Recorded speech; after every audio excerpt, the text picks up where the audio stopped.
本当？見えないでしょ？どこにいるのかな？見えないよ。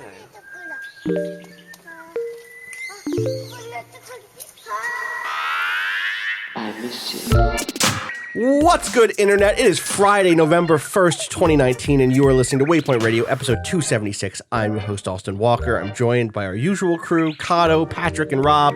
Also brought on two guests from Motherboard because... Chaos Cast. We have too many people. We have Emanuel Maiberg here from Motherboard. We have Matthew Gault here from Motherboard to talk about Kojima Productions' new game, Death Stranding. A game I haven't played any of, but I'm desperate to hear about. I got a billion questions from Twitter, but I just kind of want to open the floor with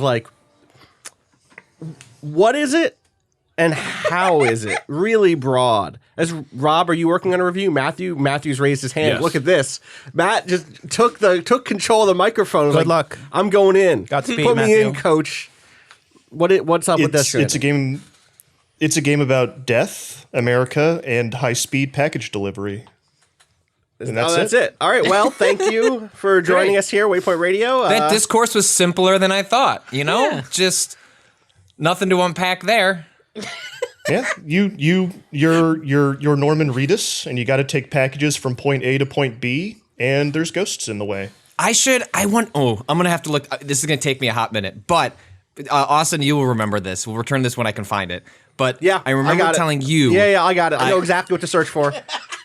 No, you don't, because it's on my phone. Oh, is it a phone What thing? did you think I was going to say? The first leak that you got about this game was... yeah. Okay, yes. Yeah, so we're synced. I'll look it up while you guys explain what the game is. I'm going to explain a year and a half ago when I got a text message from someone was like, someone just over dinner told me what Death Stranding is, and I want to see how close it is. All right, so... Rob, you looked like you were holding something. Patrick, you looked this up. Rob, it looked like you had a reaction to the notion that there was not a lot to unpack here.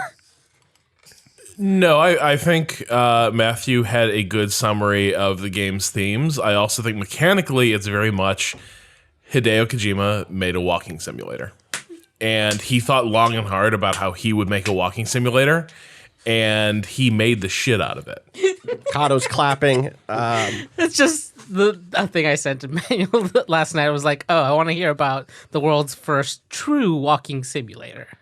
Those have existed. Well, no, but think about the way that the mechanics that we've seen I get it. have been focused on traversal in a way that isn't it's jumping. a hiking game. Yeah, I get it. So I think I have a way very top level to describe what playing the game feels like. Yes. And then I want to challenge Rob to try and explain the plot. But I would say that the game feels like if you've played Minecraft or even the later Fallouts like Fallout 3 or Fallout 4, you know that sensation you have when you have a bunch of good stuff and you're like, oh my God, I have so much good stuff right now. If I die and lose this stuff, it would be tragic. And you're just like, I just want to get to a safe spot where I can cash in some way on all this stuff that I've found. So it's that the game, or what you're talking about almost feels more not like a roguelike, but because in Fallout I can just load a save, right? If something goes wrong, right? But something that has a higher, a Dark Souls where I have a bunch of souls, or a run-based survival game or something where I need this shit. Yeah. So yeah, you get these missions to deliver these packages from point A to point B. There's a lot of thought that goes into inventory management. It's not just how much you can carry. The size and shape and orientation of the package matters. There was one mission, for example, I'll talk vaguely about it, but I had to, I couldn't have this briefcase that I was delivering be right side up. I had to have it flat.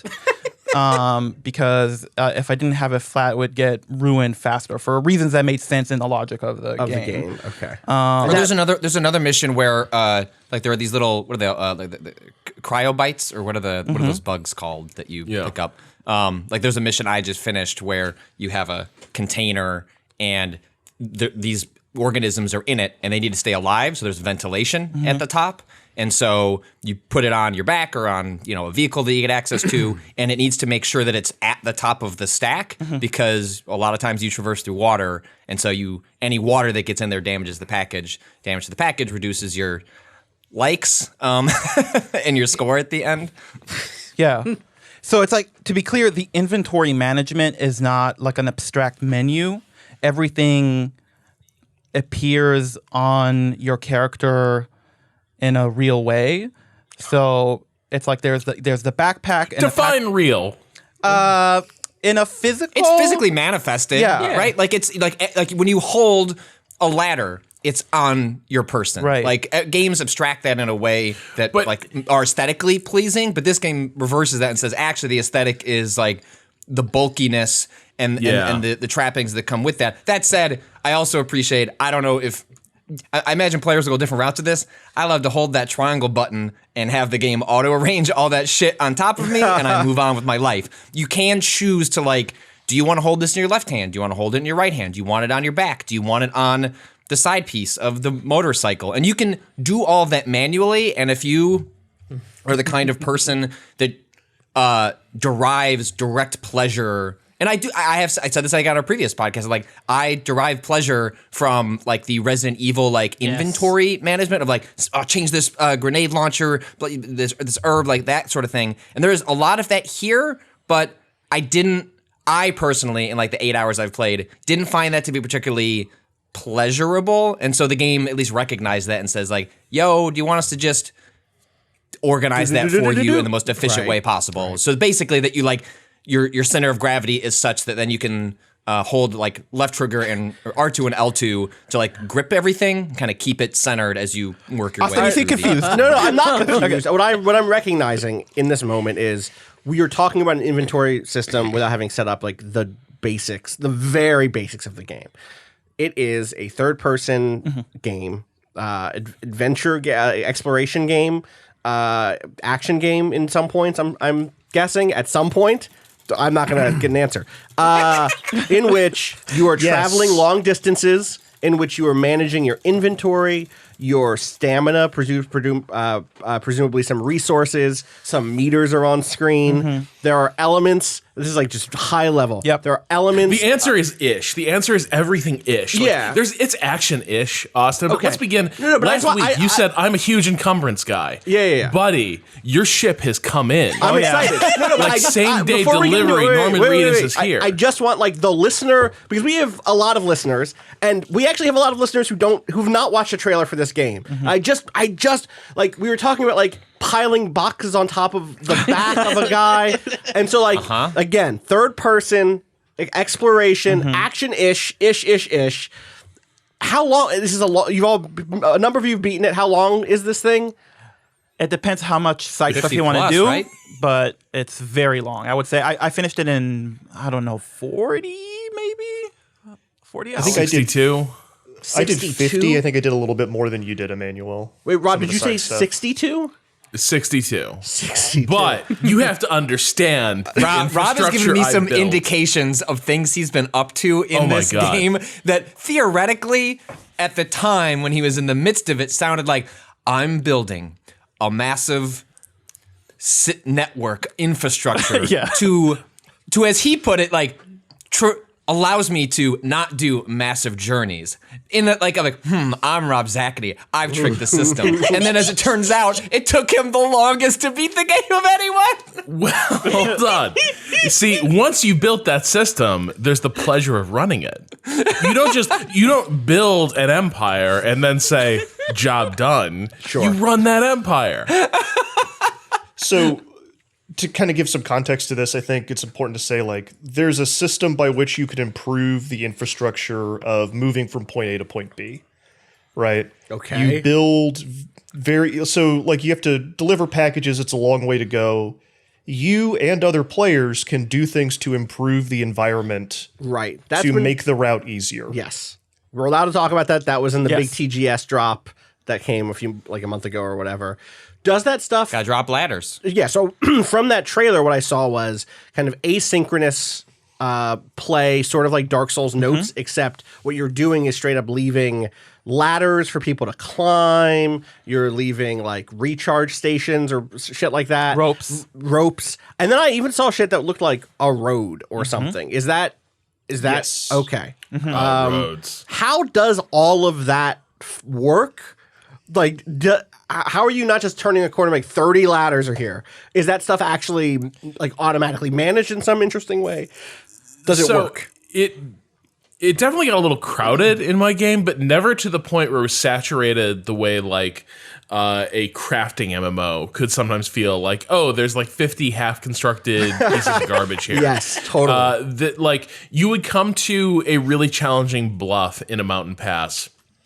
There would be clear evidence that a lot of different people had tried different approaches, but it never felt like a Home Depot had exploded all over the valley, and you were just walking through the detritus. And so it's pretty clever about giving you a feeling of there being people in the world building up infrastructure, but it never, to me at least, it never fully drowned out the wildness and hostility of that world, though at times, like looking from a high place and seeing like a forest of little temporary shelters people had thrown up, there were times like I still felt there was a little bit too much building spam and certainly a little too much like emoji message spam. Because the emoji stuff is a little much, where it's like I'm in like the opening region that I'm in.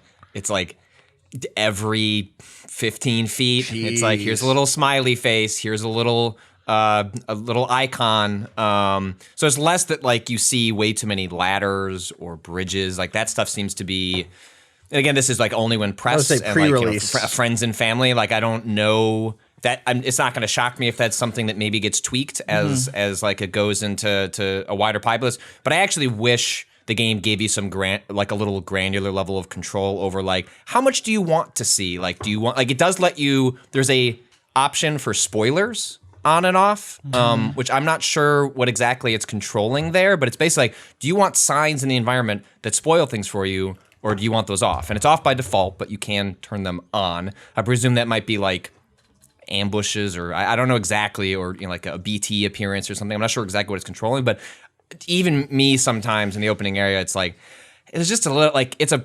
aesthetically nice looking game. Like I like exploring the world, and there are times where like the emojis specifically feel like there's just trash everywhere, and it's supposed to be a world in which there's isolation is the point. Like that's where I was of the game is like trying to resolve the isolation in America, and it's like, well, I mean, sure, maybe it makes sense there'd be trash everywhere. Like that's fitting in some way, but it felt distracting from the point. I just want to attempt a more technical answer to your question, and then it seems like Cado had a question. Sure. But there's a very deep grading system to everything that you do. It's like this star, and every point of the star is grading you on something else. So one of them is like the condition of the packages, like how good is the condition of the package that you deliver. So when you complete a delivery, you get this rating. Yeah, and then It's like there's an Uber 5-star system. yes, no, it's a But star. it's an attribute diagram. Yeah. Okay. Like Yeah. so, it Yeah, pulls yeah. toward different axes I gotcha. and the area Right. it covers. Yeah. So it's like how many packages, condition of packages. There's all these different things, and one of them is, I forget the exact name. Maybe it's like link rating or something like that. Bridge link. Yeah. Bridge link, and that is any activity that you do that interacts with another player in the game.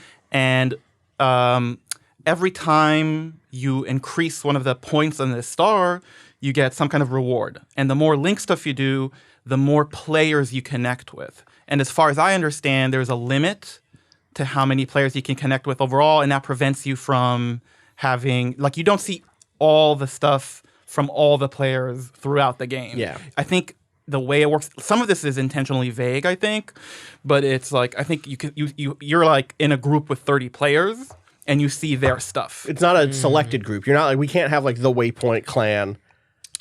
No, but it's Well- like you can see like let's say I'm walking around the world, Yeah. and I see a ladder that Matthew left, and I can tell that it's him because his username is on it. MJ Gault, whatever. Right. Yeah, and then I can go into my settings and It's be a like, dumb place for a ladder. And you're like, classic Matthew. yeah. wow.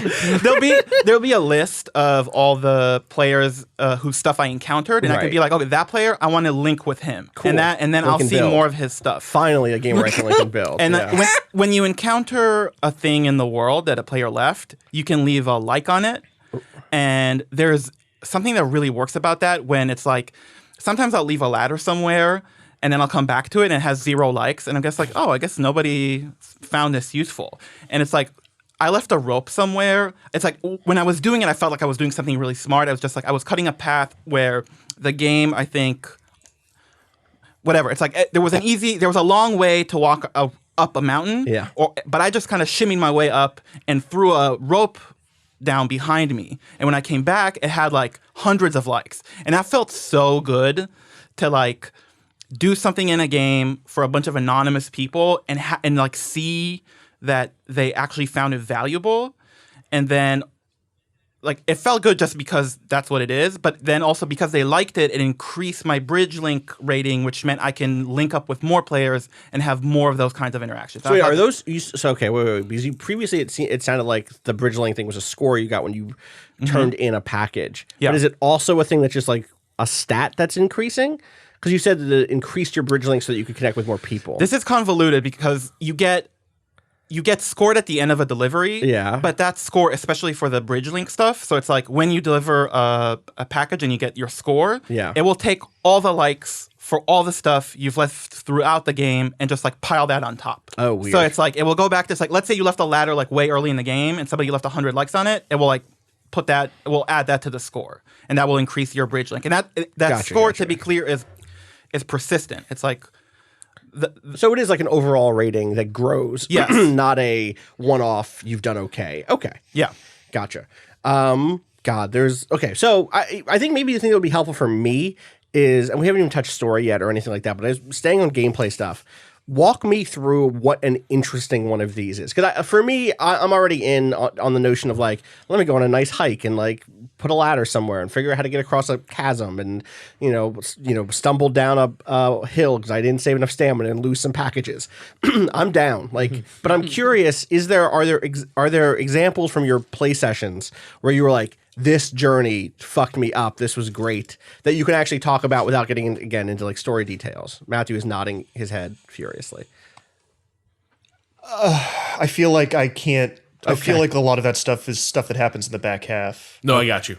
All right. Those last few journeys are really harrowing. You can end up with, look, any journey can be harrowing if you're just ambitious enough. Let me tell you this: like the thing you learn is there's a way to be very safe courier, right? And that is like stay on foot, travel light, take like a single box of goods from point A to point B. You can, you're one person, you pick pretty much any route. You can avoid whatever difficulties you want. A lot of terrain is completely passable to you. Great. Or you could be like Birdman putting his hands together, rubbing his hands together. Yeah, go ahead. I have 2 orders from 2 different places in semi-hard to access locations that are each calling for about a metric ton of, like, a literal like metric ton of construction equipment, and the only thing that's going to carry that is a big old truck. Hell yeah. These trucks are bad. They handle like a panel delivery van. Hell yeah. You would expect. It's like somebody slapped an overburdened panel delivery van on top of an ATV made by like a shopping cart company. Fuck me up. And then you're like, okay, I'll just take the roads. Oh no. There's no roads. People didn't build them. There's like places where roads might go at some point, but they ain't there now. So then you have the option of, do you take this somewhat appealing looking road bed, but maybe it goes through marauder territory because there are people, there's highwaymen on those roads. And so the thing is, like, you're in a truck and it's not super elusive, and the highwaymen have like stun javelins that can disable your vehicle if they hit you, and it's a whole What are they called? pain in the Mules? ass. They're in the universe. And so you don't want to get involved in that. So like you realize you just passed into mule territory. Do the mules have and you any get reason this- to be there more than the Marauders and Outer Worlds that just kind of... We are not ready for that. Yes, part they of are the players. conversation. Yeah. Okay. It's Okay. It's, Okay. It goes deep. It goes deep. Okay, continue. It's- on. Well, but if you- what is- what They're is- like, completionists. Yeah. Okay. Okay. We can't. Those people are way deep in the story. And Okay. So like, We will but talk- The Is it interesting? The initial. No. But let me just say, like, the existence of the mules, like, justified up front, is that there are people who want to hijack couriers. Sure. That are trying to bring things from point A to B, and like, so they're attacking you. Like, that is the framing for them. That at least is like. I wish I'm this sure was it a goes video much podcast deeper. so bad. Yeah. Rob is like, They are- You have to imagine though, they're attacking you so they can deliver your Okay. item for you. It's But not you anyway. what? Excuse me? It's They're addicted It's to delivering like if- packages. They're addicted to delivering packages. Are we? What? Yeah. It's like if the FedEx guy was coming up the front walk, Yeah. and you saw a dude from DHL just roll up, hop out, Right. and just like Catch take him him and then down. be like, "Don't be mad, grab his UPS is package, hiring." and, Like, that's- yeah, okay. Then What? takes it to a drop shipping office. Everyone is looking at me like I've broken embargo. No. It's not Okay. an embargo thing. It's just like we can say this because I believe this is introduced as soon as they're introduced, which is before the Yeah. thing. Yeah. Chapter 2. Let's be careful regardless. Yeah. Because I know some people are like, I don't want to hear fucking anything. But, so we're going to talk about the delivery men, marauders? Just their motivation. The Just their mules. motivation. Yeah, And their yeah, motivation is like in part, as I understand it, Rob, please, anyone else, jump in. Also, this is all small. Like 65 hours it took Rob to beat this game. I'm guessing there's a ton of weird Hideo Kojima bullshit in this game, like story-wise. Oh my God. Okay. This is like very basic. Okay. But basically, in this world, I think it's like when automation came in and like drone deliveries came in, these people were driven into madness because they were no longer able to deliver packages. And they kind of like they're in some sort of like delivery psychosis, and they're just like they see a Sort package of. and they're like package. All right. So this is everyone Hold on. with an Amazon. I gotta get ahead of this can of ambassador worms. on Twitter. Rob. That's sort of accurate, but Manuel, you forgot one important antecedent to that. Okay. Which is that everything was automated. Then they introduced make work programs. Oh. And then people were like, oh, I love this make work bullshit. I love meaningless make work.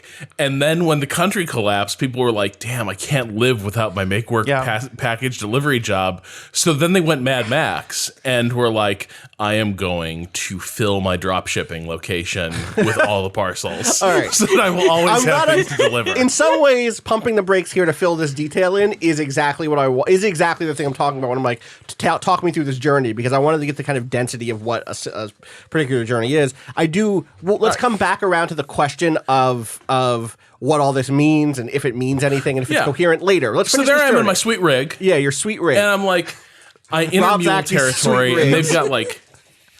they've got like sensor buoys basically at the outer ring of their territory, and when you cross into it, immediately you get pinged and your location gets flashed, and they all begin converging on you. And again, like in a truck, it can be tough to get away.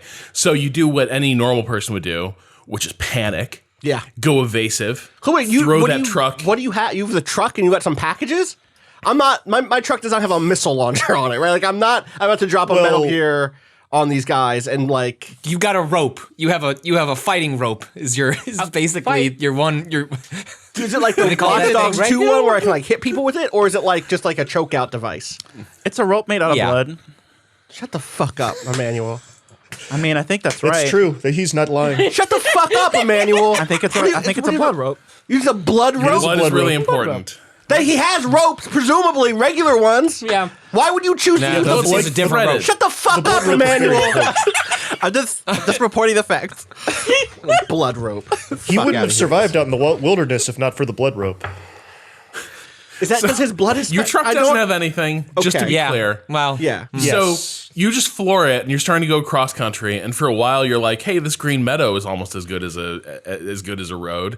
And then you see some rocks, and you're like, "I can probably take those." But then behind those rocks, there are more jagged rocks, and then there's a little dip, and you realize belatedly that dip is actually a river. and it is more of a gulch, and your truck will just like barrel in at full speed, get totally stuck. Love it. Remember, there's a metric ton of shit in it, so it can't reverse back up the slope except at like a snail's pace. This is great. So now there's all these dudes like racing in on you, and you're like trying to back this truck up the slope. Eventually, like maybe you extract it from there, you get it out of there, but you end up like beaching it on a berm somewhere, and you're like, I guess we're hoofing it from here. And so then you take all that shit out of the back of the truck, and you're like, I'll bet I can get this over a mountain by myself. Question: in my hands. So the beginning of this setup was there's stuff you have to bring to point A and stuff you have to bring to point B. Could you just at that point be like, I'm going to take the stuff from point A that I need to take to point A from the truck. I'll leave the rest of the shit in the truck. I'll come back for it, or will someone come pick over your truck and take your shit? The game will send that, like, if you leave it alone for too long, the game will be like, that's lost cargo. Okay. Other players can deliver it for you. But usually, like, if it's sitting in your vehicle, it will be there for a little bit. Okay. So you can start doing things, really bad idea things, like, what if I create a daisy chain with no links? I'm the only link. And I take all this cargo a little bit up the hill, go back to my truck, get the cargo, take it up the hill, and like begin frog marching it over a mountain range. But I gotta be safe. I can't go back down into mule territory, so I have to stay in safe locations, which means mountain passes. I'm Bluffs, starting to see why cliffs. this took you 62 hours. I also just wanted to describe Matthew Gault has looked at Rob Zacny the way like a barber looks at another barber when he tries something especially tricky, and he's like, this motherfucker right here, he up to no good. He gonna fuck up that boy's hair. Well, see, but valuable lessons like that allowed me to scout. See, I'm always like, I'm measuring, measure twice, cut once. I'm always scouting like, hey, I was in the backcountry. What did I learn from that? Did I just take a scenic journey? No, I didn't. I considered sight lines. I considered like fording points for a river. Just build a watchtower, bro. Scout it out from like 100 feet away. You're good. The watchtowers suck, dude. Like that's a cell phone camera up in that tower. That doesn't have any zoom. The game lets you build various structures over time, and so you can, like at the start of the game, it's fairly simple. Like as you're going from point A to point B, one of like the primary distractions when you're not seeing smiling emoji is this lost cargo that Rob alluded to, in which you can pick up miscellaneous items, medicine, disc-based media is a very common one you find that is not hyper-specific, but is a common piece of lost cargo that is often related to like a NPC that is associated with one of like the bases you come across. And if you collect that stuff and deliver it to them, you can, your affinity with them will grow, and then like your resources to like build stuff is like base specific. So if you're in a region and you return more of their stuff, that you upgrade that base, more resources can go there, and you can take more stuff with you as you go on different expeditions. But let's say you had you're like Rob. Let's say it's not a mission critical piece of cargo. It's one that like you kind of like snuck on a couple extra things because you had some space, but now you're realizing that it's throwing your balance off, and you'd rather just get rid of them. You can literally just like on a mountaintop, if you prefer, build a post box. Drop that stuff in there and get rid of it. And if it's not at the destination it's supposed to be, you get basically partial credit. But also it becomes shared in the universe. And so people can then pick up your lost cargo and then take it to the destination and get credit for it as well, which is like one of the other asynchronous sort of interactions that are constantly happening between sort of the ghost players in the environment. Right. I should note, Patrick, really quick on that. We cannot read the whole thing that someone sent you. I looked at the text messages I got like a year and a half ago, and I was like, whoops, there are some not like major, but enough that in a game like this, I wouldn't want. Yeah. It explains a certain structure of the game that I'll explain to everyone on this call afterwards. But it is Death Stranding. It's very funny. The stuff that is in here that is exactly the stuff is the stuff that we've just talked about. Like, you do say that someone told you that it is like Dark Souls 3 in terms of there being asynchronous things. You did say Death Stranding is a travel game. And then you also said You know what? I'm not going to read the rest of this. It is too much. You can't. I can't. You can't. I can't. Yeah. I will say there was another. The only way to do insert is by building connections between cities, but the more packages you have, the slower and harder it is to move. True. That is, and then your response. You know what? Let's just say rather than reading the pitch I got, your response was, "Yeah, of course, that's a great pitch. What a fucking Kojima ass pitch." What's really funny is there's another thing, because this conversation started with me telling you a thing I'd heard that has not come up yet. That I'm very curious about if it ever turns into anything. Anyway, Rob, you're now in my defense. Just okay, go ahead. Real quick. Yes. Anti-Watchtower shit. Is that what you're about to give me?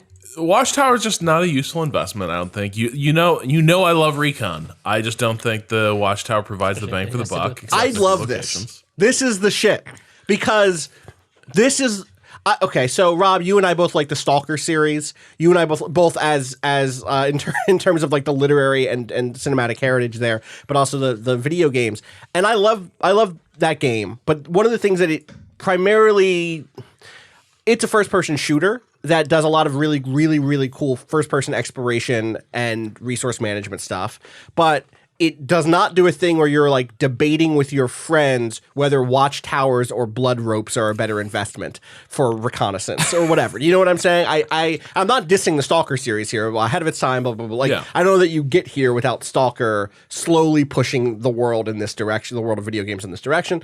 But I do love the idea of like 4 people on this call who have different opinions about the usefulness of something like a watchtower for what they're Can I say one thing about the Watchtower? Yes. If you built a Watchtower, you wouldn't be ambushed by the mules, and you would know the shape of the landscape, and you would not get into this big mess. Is what I'm saying. I was in a truck. Watchtower doesn't move. Watchtower saved my life once. Saved my life during the last pizza delivery mission. We should say what the Watchtower like does. Yeah, please, thank you. So you build this. It's a periscope. It's a periscope, but it tags. It adds things to the interface. It's a Ubisoft tower. So Yeah. it's a Ubisoft tower, and then if there are enemies in the distance, then they are marked, and then you can see them from that far distance away and use that as you sort of like either stealth your way towards them to take them out, or to avoid them altogether. It marks different items on your map.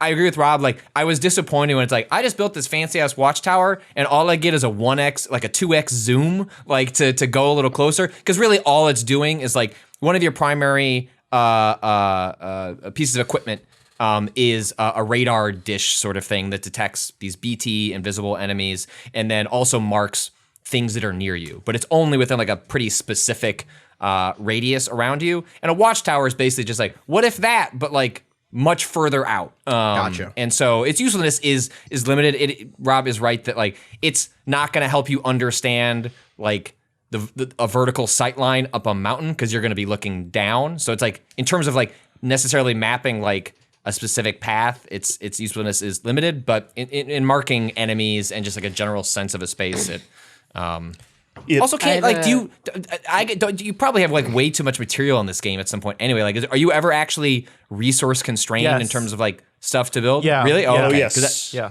I had a question because you mentioned the option of taking out enemies. Is there ever any incentive or reason to actually do that, or are you probably mostly going to avoid them?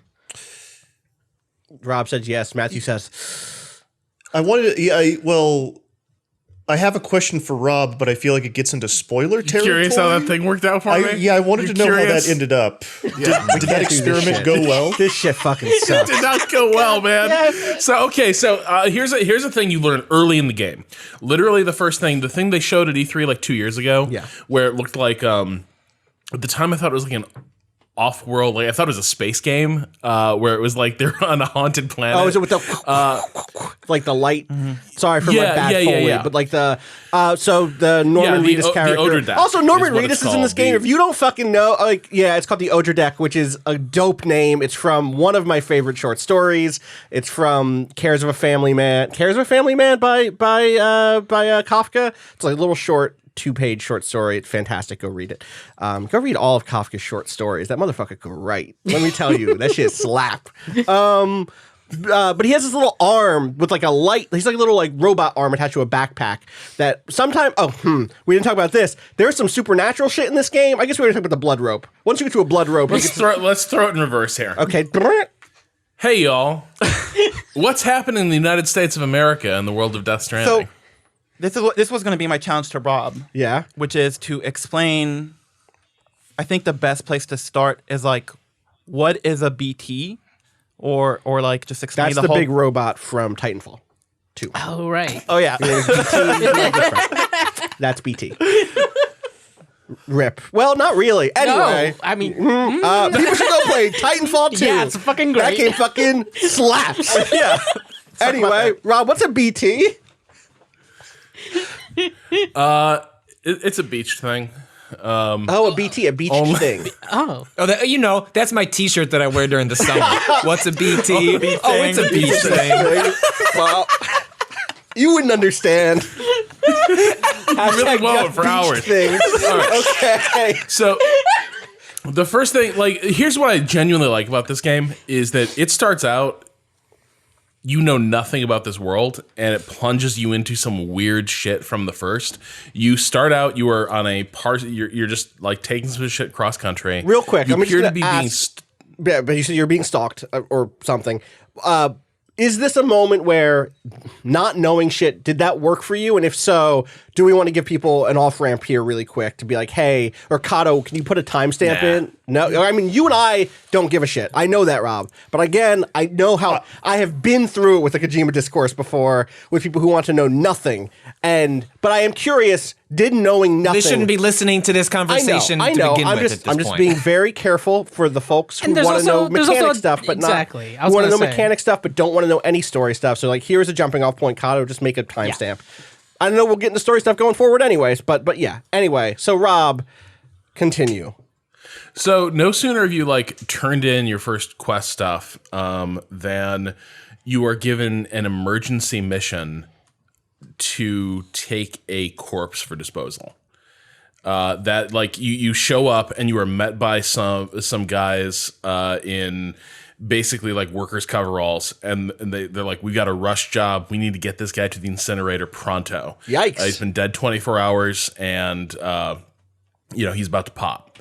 And immediately it's like, how the fuck was he dead for 24 hours and nobody reported it? And it's like immediately like, this is people need to be taken immediately to the incinerator if a corpse cannot be allowed to just sit.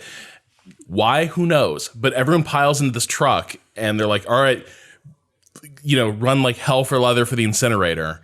And everyone is visibly like terrified. And then that's where we saw the thing at E3. This trip to the incinerator goes real bad. And the entire group appears to be being stalked by ghosts. They're being hunted by like beings from beyond. And what is revealed in the wake of that is that the passage between life and death has sort of been blown open and also rendered somewhat impermeable. The dead do not pass on fully. They instead inhabit a middle space between the land of the living and the land of the dead. You remember the Golden Compass trilogy? Where Dark Materials. Yeah. They're about to drop that show on HBO. Is that based on Death Stranding? And the other way around. Okay, Right. Gotcha. Well, in book 2 of his Dark Materials, there's a world where they've been cutting dimensional portals open, and it turns out every time they cut a dimensional portal open, a ghost comes into the world, like a demon haunts the world. That's kind of what has happened in Death Stranding. Like, all their dead are becoming really potentially deadly, like ghosts, so they're haunting them. And when a ghost encounters a living person, the equivalent of like a moderate yield nuke goes off. Jesus. And It's called a void out. yeah. Wow. And when this That's happened, sick. civilization basically ended. Yeah, I bet, dog. That's fucked up. Well, like, okay, so the thing I like about that is there's a lot to unpack there and talk through, which is why I like it. Like, that's a dense interaction to introduce as just like a fact about your world. One more thing about that scene Yeah. is, and I wonder what Patrick thinks about it, because I'm a big scaredy cat. I don't like horror stuff. But I found that scene, which is critical to the game because it kind of sells the stakes of these enemy encounters, like when you're encountering these BTs, these ghosts. I found it terrifying. I was like rocked by that initial scene, and it effectively made me afraid of those encounters. Eventually, it's a game and you learn how to deal with challenges, but it's like I was terrified. Did it work for you? Did you find that it sold those stakes? In the cinematic portion, yes. Like in game, I found it to be pretty goofy, and I mean, I'm really early on, so like what occurs in the game frequently is something called a timefall occur. Like timefall is like rain. I don't know if like there is normal rain or if the only rain there is timefall. But basically, like you'll be wandering the world, and then rain occurs, and timefall, which literally progresses time for like the objects that it hits and the reasons yada yada with the main character, not worth getting into, but like that like degrades your equipment, and so you're trying to get through this rain, but rain usually signals like the arrival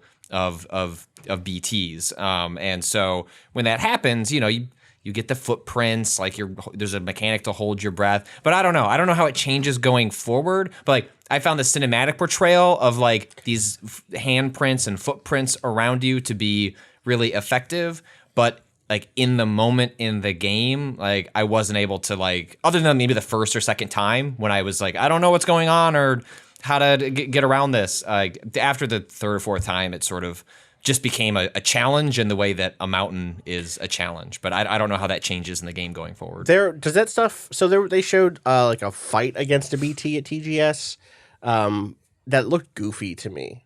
What was it? I didn't see it. It was like a big cat or something, like a big. Oh yeah. I ran into a whale. Okay, it was an very animal. early It was like an on. animal form. It frankly, it looked like an animal. It reminded me of the Chimera from Dragon's Dogma because that is my frame of reference. It was like a big like lion that jumped around and like charged at you and shit, and it looked goofy. Like that actually didn't look like in the fight against it. Well, so that's what happened to me in this sequence. The three of you can illuminate it further because you've played farther into the game, but like what occurred for me in like in a very early sequence was the BT arrive, like the baby gets nervous. We should get into that baby also. right. BB. And you're basically like, your little radar like alerts you to the direction that they are, and if they're very close, then they sort of like transparently appear in front of you, and that's the moment when you're supposed to like hold R1, hold your breath. You can't hold your breath too long, because if you hold your breath and then don't release, like you'll release a deep breath, which like gives out your position. I goofed it somehow. I don't know exactly what occurred. And basically, like I was like, these hands come out of the ground, and again, I'm not even sure like the exact like mechanisms of what X to Y to Z, but basically like all of a sudden, black tar is everywhere, and there's a whale like jumping between like the tar and chasing me, and I'm like running on top of cars and trying to get away and basically get out of a zone where it retreats for whatever reason. But yeah, that part like was not scary. Like the whale jumping in the tar like didn't do a lot for me. Like I found like the invisible creepy hands in which my imagination does a lot more of the work to be far more interesting than the animalistic representation that they were given in like sort of these like nightmare sequences. So I think a good way to think about it is that there are like different phases to the world depending on like what kind of encounter you're in. Right. So I'm going from point A to point B. There's just the phase where it's like it's a normal terrain and I'm getting around rivers and gulfs and stuff. Then it's raining. And when it's raining, your stuff degrades. Mm-hmm. And if it's raining, you're probably near some BTs. And you can be near BTs and the BTs are not aware that you're there, and you're sneaking around and you're quietly just trying to make it through and like to the other end where like you're no longer in the BT area. There's another phase where they're like aware that you're there and they're coming after you, and like if you're moving, you can't see them. unless they're coming after you, in which case you see just like these handprints coming towards you.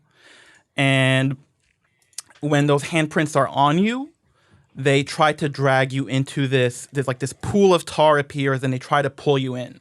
At that point, you can still kind of like knock them off and try to run away. And if you get out of like the range of the pool, then you still have a chance to like just get out of there. Okay. If they pull you into the pool, suddenly the entire like anything in your line of sight, everything fills with this tar. Like the world is suddenly filled with like 4 feet it's of like chest high tar. Chest high tar, and suddenly these rusted out cars and like ruined buildings, like and It's urban. It becomes like almost an urban environment. Yeah, and it's technically really interesting because it's like at one point you're like in this beautiful kind of like Irish coastline looking rocky, like pristine nature, and then I don't know how they do it, but it's like suddenly like the entire terrain changes, and then it becomes, when that happens, you're in this phase where yes, goofy. It's like suddenly these monsters appear and you're fighting them in a way that feels similar to kind of the bigger Metal Gear boss fights, I would say, where which are frankly very hit or miss because the game has to change the thing it is. Yes. And it's a lot of in the Metal Gear games, a lot of those boss fights, like when it happens to line up right and it's designed to like use your gear in a cool way, like it's good. But also you can really see the gimmick ones are better than any of the actual. That's exactly like in Metal Gear 3 where you can just wait in the bush until the guy croaks, or the Psycho Mantis memory card stuff. Like, not that there aren't like, semi, but like, it plays against the strengths of those boss battles. Ones that people really think about tend to be the ones that are sort of like gimmicky, as opposed to like, the mechanics were really. This game is not built. The mechanics are not built in that direction, right? And so it's like it's not like suddenly like. You're in this sequence, like, you're going to use your ladders in a different way. Like, you need to use your ladders. But that might have been more interesting, where it's like, now that it's an urban environment, like, how are you going to use your tools to, like, escape from this? Like, it's like, no. It's like, climb on the car, and then go to the next car, and then, like, hopefully get over to the grass. Yeah. My first reaction when that happened was like, I can't believe that this game can do this, because up until now, I haven't done anything like this. But then once you do it, and you do it a couple of times, you're like, It can't really do this. You know what I mean? Where it's like, it's not, like you say, it's like, it's not built for that. Right. And it feels that way.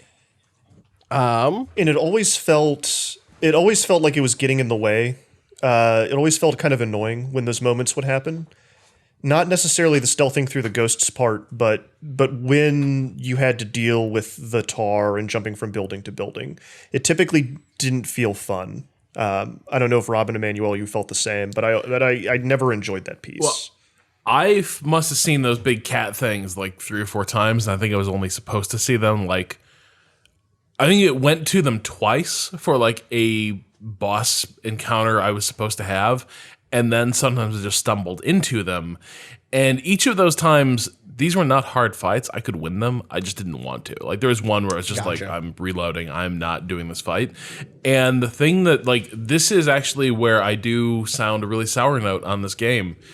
A lot of the cool procedural stuff and exploration stuff we've outlined here, when the game hits its third act, it really begins de-emphasizing that in favor of linear sequences punctuated by boss fights of the exact type we've described. It goes full Kojima. Yeah, and like, it finished on a sour note for me. Yeah, that is. I just need to know, someone else randomly DM'd me to say the exact same thing moments ago, which is the games press cannot contain themselves. Everyone has to talk about this game, and people are just DMing each other. It's very funny that the timing on this. I'm not going to read it because I'm not going to. A separate channel was like just made in a Discord that Austin and I are in, so people could just start. I'll just read from a friend of ours. Just said, I was the most on board in this office, and that game might be the most out of control vanity project by the end that I have ever seen. I said, I'm excited to see if and how it goes off the rails. And someone said, oh my God, it's so dumb. Everything is so dumb. We should get into the vanity thing at some point. But okay, wait. Let's. Can we? We have like set. We're like a Matryoshka doll deep into a conversation that starts with Rob is on a journey, and then the most recent conversation that we had, sub conversation was, can Rob set up the story? Yeah. And we started doing that. Because we talked about BTs. We talked about BTs touching people, causing void outs. The rain being called timefall. The void outs were important because that's what makes this a post-apocalyptic world, right? But then, what is the state of things? Who are you? What are you doing? Let's pick up there broadly, without So you get done with that initial introductory quest, and it turns out the President of the United States, your mother, has a quest for you that you have to reunify America by going from city to city and hooking them up to the internet. But it's not a normal internet. This is also the organization is called Bridges, which feels like the most neoliberal. Don't worry, we're just all gonna. Well, it is. I actually don't think this part is dumb. I actually think so civilization basically ends because of this series of disasters and the fact that now people are terrified that someone might pass away in their just vicinity and someone might not know. And so people are increasingly actually isolating themselves from each other.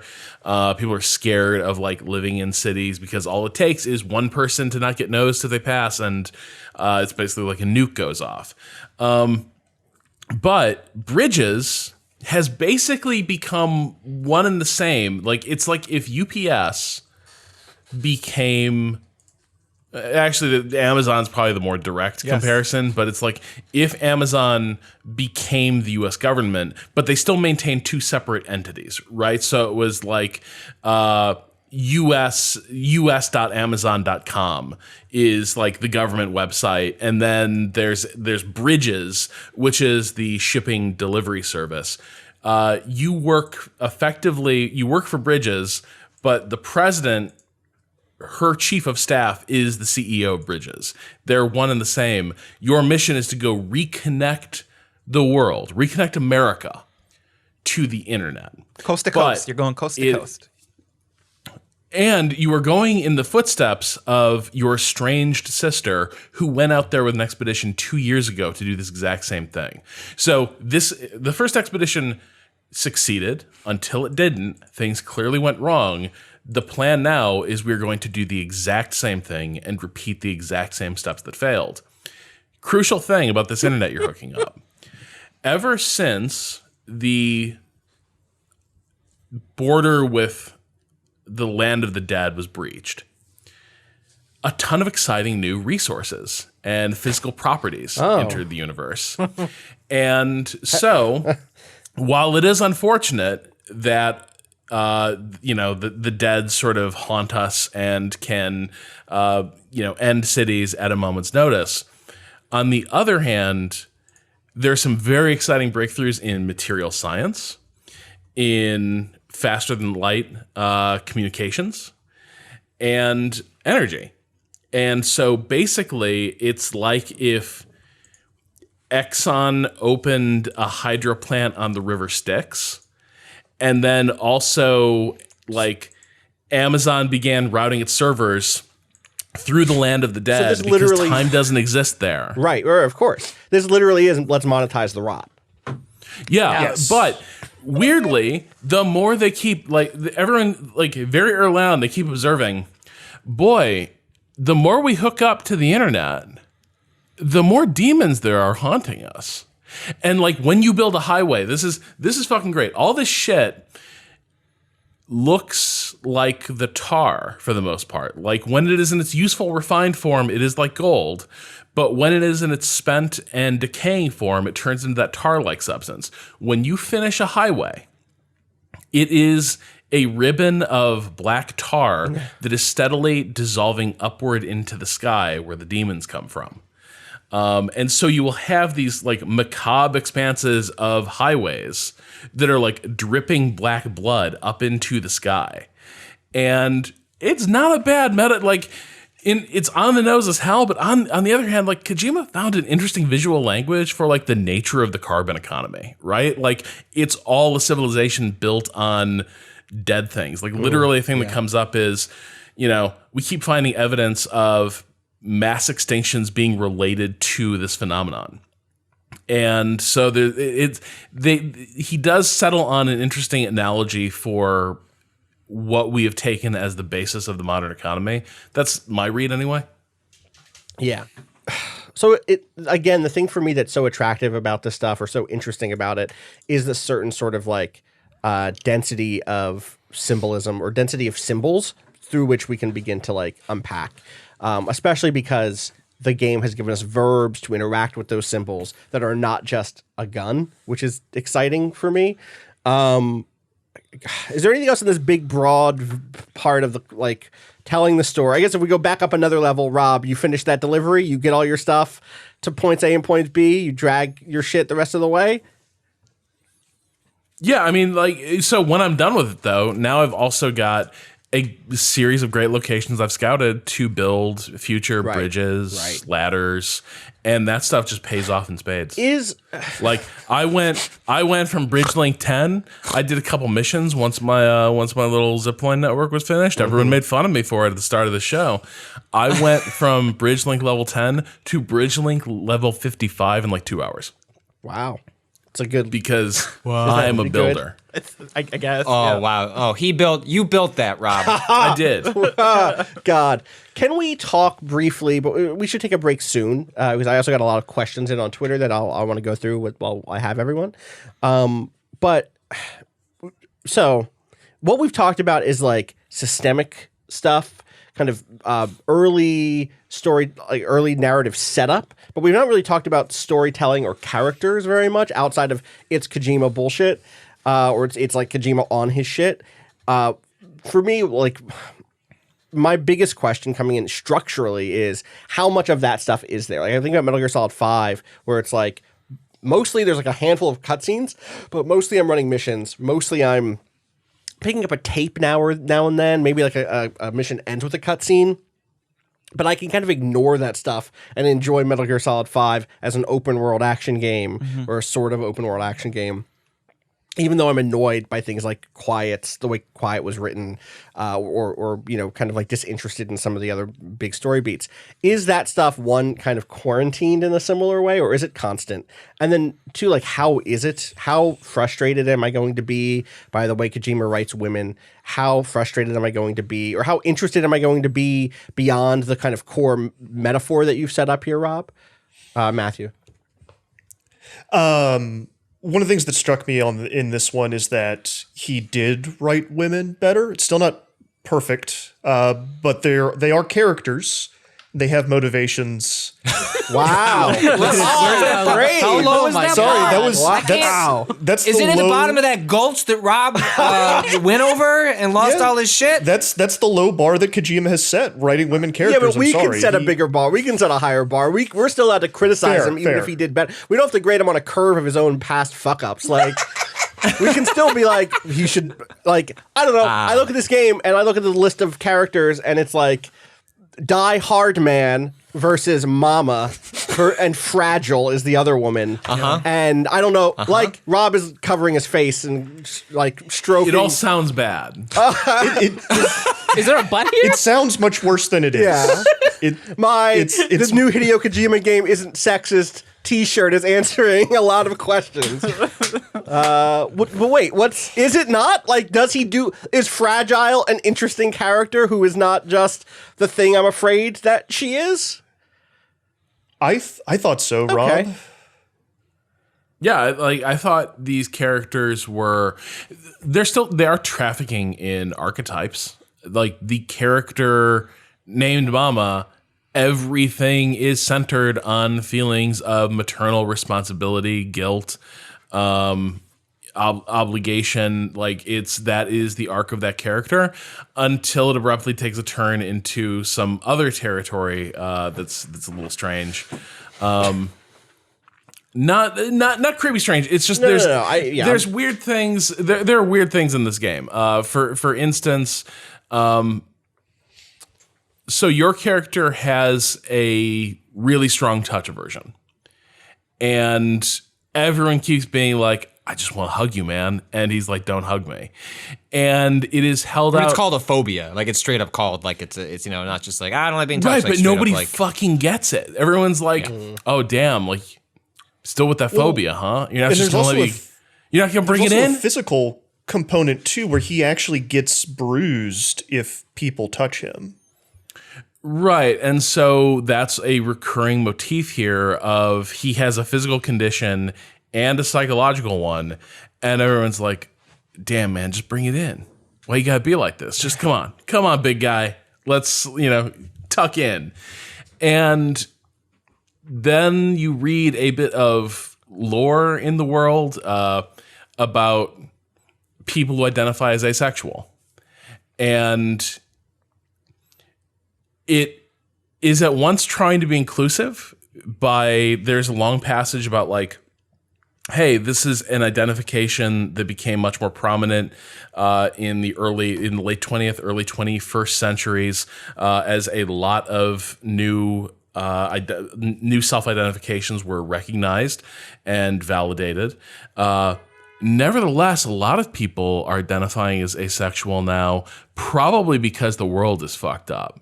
And it's clearly like it's a sign of dysfunction in the world that so many people identify that way. It's like that's how it's being framed, is what you're saying by the like the game implies it, right? The game is at pains to say there are people who identify this way. This is their experience. This is how they relate to feelings of romantic or physical attraction.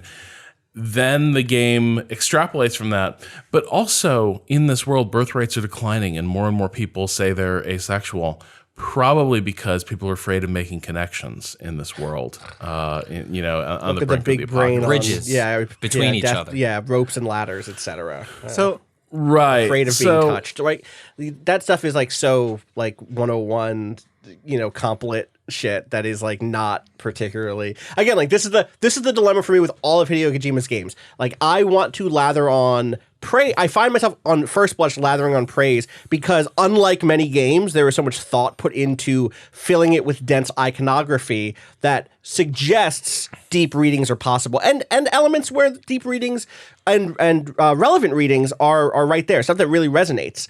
But there's just like also some real like I know how metaphors work, but I don't know how people work. That has always been filled with these in these games, where what ends up happening is a dismissal. Is a lot of that happening in the?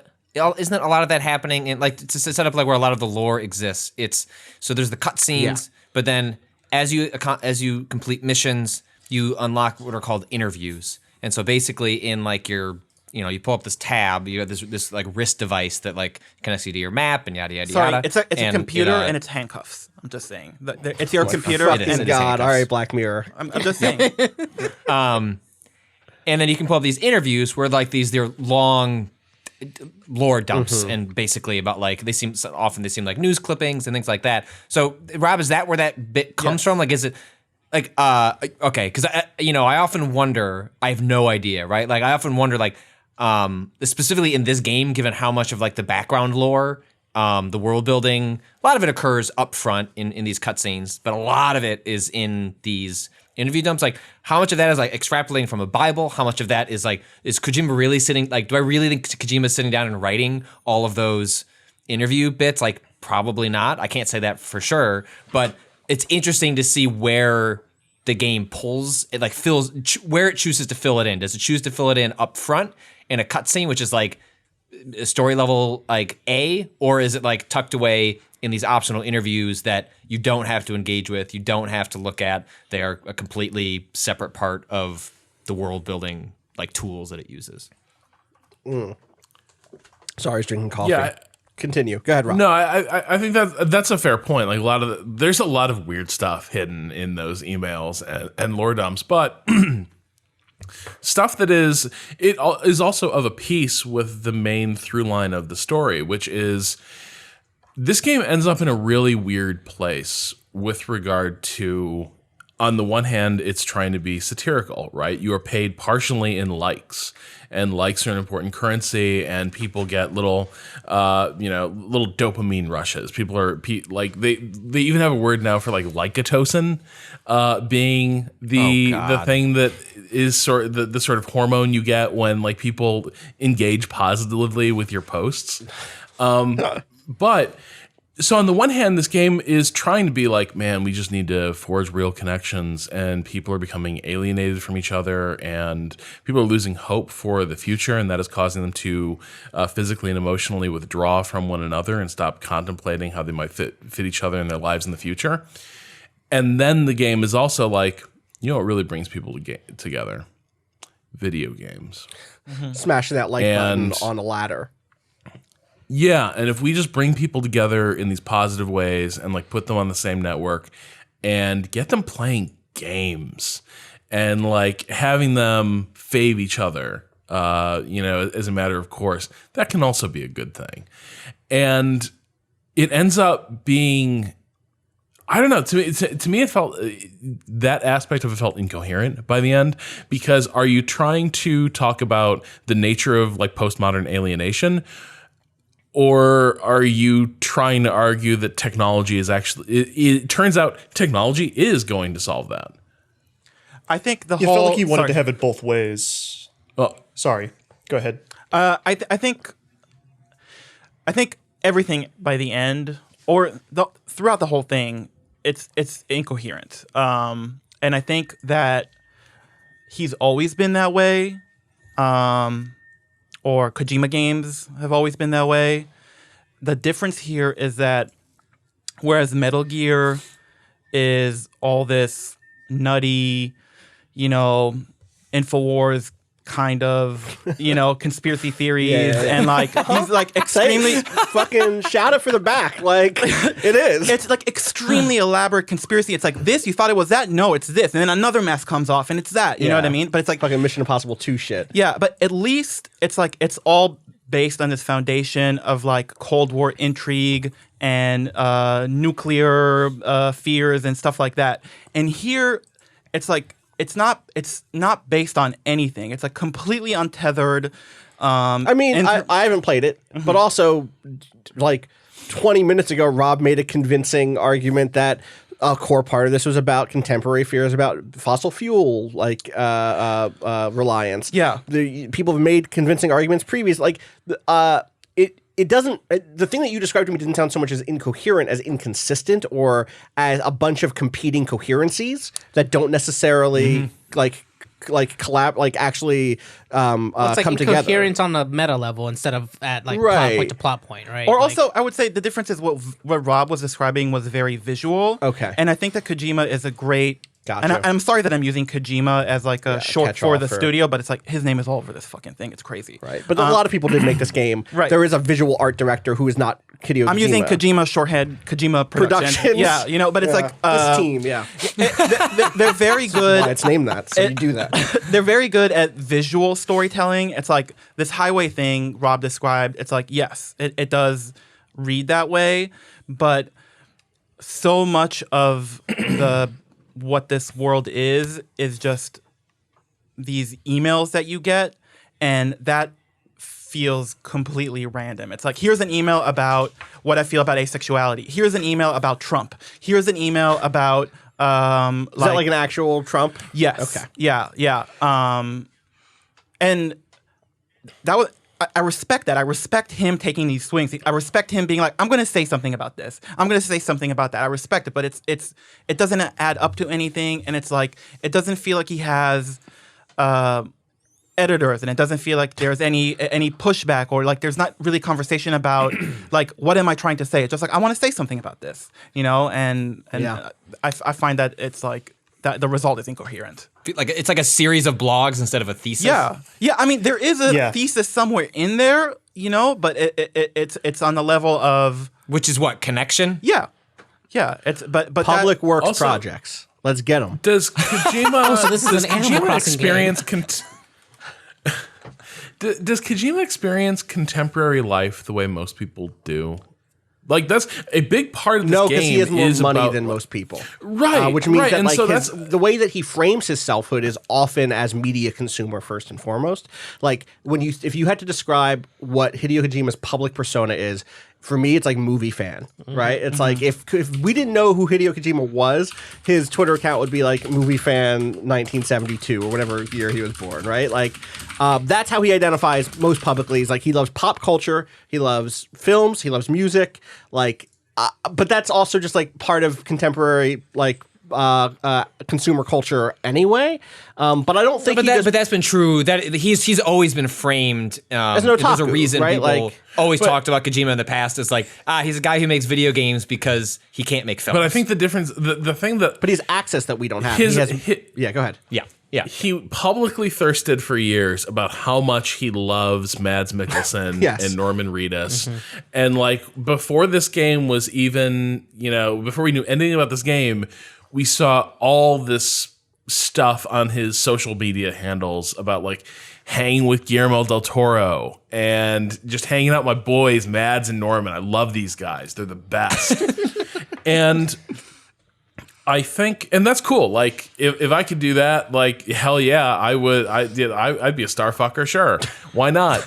I'd probably, me, it'd be a little more like my aspirational Algonquin roundtable, I suppose. But you get my drift. Yes. But the thing is, what that's not going to tell you is that's not going to give you a really great or meaningful insight into like, how does social media transform the way everyday people relate to each other, to members of their family, right, to strangers, it's just a different thing when you're like, are you when suggesting you can just that be like, Hideo Kojima doesn't get into Facebook arguments with his cousin about like policy? But he has things to say about Facebook. That's what I'm arguments. saying. That's what I'm saying. He's but he doesn't have that primary access to what that experience actually he's feels like, like. I've heard this can be very unpleasant.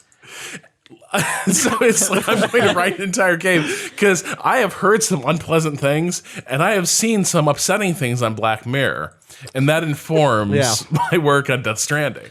I would bet And some it people feels in that like- studio have had those experiences, but yeah, go ahead, Matt. It feels like a lot of that social commentary stuff is abandoned in the back half of the game to really just focus on the characters. Kind of, and Austin, you said it's inconsistent. It sounds inconsistent more than incoherent, and I think that rings true for me because he brings up all these interesting topics and all these interesting things and has things to say about them, but kind of waves them off at the end to do a lot of interesting cutscenes funneled down these narrow gameplay paths. And it's not Metal Gear Solid 4 bad, but it's brushing right up against there. In terms of like but the density of cutscenes and just like long, 30 minutes of cutscene, then walk 3 feet and get another 20 minutes of cutscene type Right. stuff. But it is that style. Yeah, the first thing. 40 hours. The first 40 hours of the game, I think, are pretty consistent with it being mostly about gameplay. Yes, you've got your long Kojima cutscenes, but there's nothing like Guns of the Patriots. But then when you get to the third act, like Rob said, it goes full, long cutscene. I also insist on incoherent because it's like, it's not enough that the president of the United States sends you on a critical mission to save the world. She also has to be your mom. Yeah, right. And throughout the game, she becomes like 15 other things. And it's like, why? It's like, why is this like always layering, and always everything is twisted further and everything is always also. Oh, because that's his. That's how style. That's like Kojima doesn't. That's all of his stories are built in the even something like a PT, like a tiny little horror thing, like the layering and like a twist upon twist. Like he often uses layers to confuses that with like actual complexity, and the fact that like, oh well, you think it was this, but it was that, is like treated as though it's a revelation when it's really just you just erased it and put on something Isn't that else, or incoherent? just I stack find it that to on. be Yeah, I nonsense. think that's a fair no, argument. absolutely. Yeah, I just want to. Yeah, that's a fair argument. Rob. I like That's it. why every But Rob, character like, has it's okay to like incoherence. Like I gave a talk liked a it few too. years ago about the value of incoherence in terms of aestheticism. I mean- like there's a value there. You can like the incoherency. It doesn't. But I'm with you that you're allowed to also say like this stuff doesn't build up to something like singular and like understandable or not understandable. But you know what I'm saying? Coherent. Rob, go ahead. I will give you the floor to give this defense though. No, I just think like this is a case where I'm like the structure of the president is your mom, America is a chastely beautiful, ideal, nurturing figure that you will go on a quest for and not question until it turns out that is a mask and like the game is very much about I don't know, this sort of it's incredibly broad, but at the same time there is something enjoyably tongue-in-cheek about how it gets at something about the nature of American patriotism, a sort of belligerent sentimentality that often characterizes it. And I think having things framed in the political and personal in this way, the president, your mom, needs you to do this thing. And what she is saying, even at the time, you're like, this sounds a little bit fucked up, but it's all freighted with this, you owe this to me. You want to be a good son. And Get it? it ends up working for me a little bit. The thing that this whole conversation makes me want so badly is for more people to have the budgets to make games so dense with iconography and meaning, because then I could get away from the thing that ends up happening again and again and again is that people point to games like this. There's the same thing that happens to like BioShock. The same thing that happens like anytime a game maker makes a game with meaning to be unpacked, it needs to be heralded as like groundbreaking or put on a pedestal, because unlike novels, it is rare for big AAA games to be packed in this way with meaning to be unpacked. Even though this is like she is your mom and also the president. Like it's very clear what the metaphor is. It's what Rob just laid out. But because we're so fucking thirsty for anything that is working in any sort of literary mode, I mean, we talked about this with Disco Elysium recently, like. This is it. This is it. This is the one. This is the one. This is going to change everything. Finally, like this is so different from everything else. And it is, because at the beginning of this week, we were talking about how Modern Warfare was literally just trying to rewrite like American war crimes. Like I get it. Like we are starved for it. But the thing it makes me want is to have more on the plate or have more at the buffet so that I'm allowed to be like, actually, this is a bad one of these. Yes, it is filled with all of the technical, like it technically has all of that stuff. But when I read a book that technically has all that stuff, I'm also comfortable being like, and it sucks. And I'm not saying that this sucks. I'm just 100% clear. I haven't fucking played this. I'm super excited to play this game. But I wish we lived in a world where more games competed at this pure, like, the stuff that's in it, not the quality, but the quantity of meaning making that's happening here across visual, across narrative, across mechanics, so that we were better in a place not to just give it a clap for having that stuff. Yeah. We don't do that with film anymore. We're like, film is at the place now. We're like, yeah, of course there's visual metaphor in the film. Of course there's a film that, you know what I mean? Like film's in reverse and has the accelerator on the floor, man. I know, but my point is that film critic, but in the history of film, if you're a film critic, you have a billion things to point at that have done that successfully to weigh stuff against. Whereas now in games and games crit, it can be so easy. I do it to be like this is so distinct because XYZ, and confusing distinction with like good or quality or I just like, again, it's like I wish I didn't have to grade on a curve. Yeah, I would add two more problems to that, and one is it's not like nobody is doing complex work. Right. This is getting claps because it's doing that work on that scale. That's what I'm saying. That's why I specifically yeah. said budget and AAA. Okay, Like, yeah. in the independent space, this is happening constantly. Yeah, right. Go to itch.io. We would find games Yeah. that are like extremely dense and thoughtful right now. Yeah. Like last week, Cado was shouting out stuff that none of us had played before or heard of that does not have a marketing budget behind it because it's made by someone in a bedroom. You know. Right. So there's that, and then I would say I think there's really a chance here that once you get past all these smoke bombs that Kojima is throwing down, it's like it's not that different than Modern Warfare. I think it's like I don't know that what he has to say is super critical or super subversive. I think, yeah, it's like I'm not sure. I don't know where I landed This yet. is why I want more stuff like this, because I want to be able to compare it and contrast it. Yeah. If that makes sense. Anyway, Rob. Well, no, but I think we're also hostage here to the attention economy. Yeah, of course. Like we'd have what's exciting about this is it's a common referent that we can have this discussion around. And Disco Elysium is on a lot of people's list of like, man, as soon as I get a chance, I'm going to play that and we will talk about it. We will play it at different times and we will never talk about it like this, probably because it will never, it's not going to be a tentpole the way this is. But I had a question for y'all. This feels like a blank check game in some ways, but I'm not sure that it is. Yeah, this was a big question. Can we actually take a break here and come back in on that? Because I got a billion questions from people on Twitter. I want to ask some of them before we break. Yeah. Let's take a 5-minute break. Not for the listener at home. For the listener at home, they will hear an advertisement probably.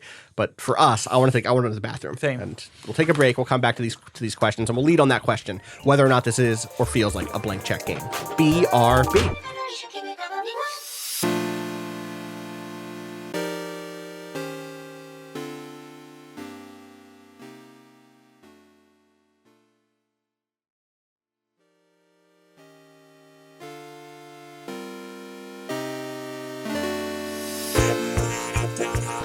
All right, we are back, and we have to answer the question, which is, does this feel like a blank check game? Like Kojima came to PlayStation, came to Sony. Sony was like, giving you a blank check on this one, homie.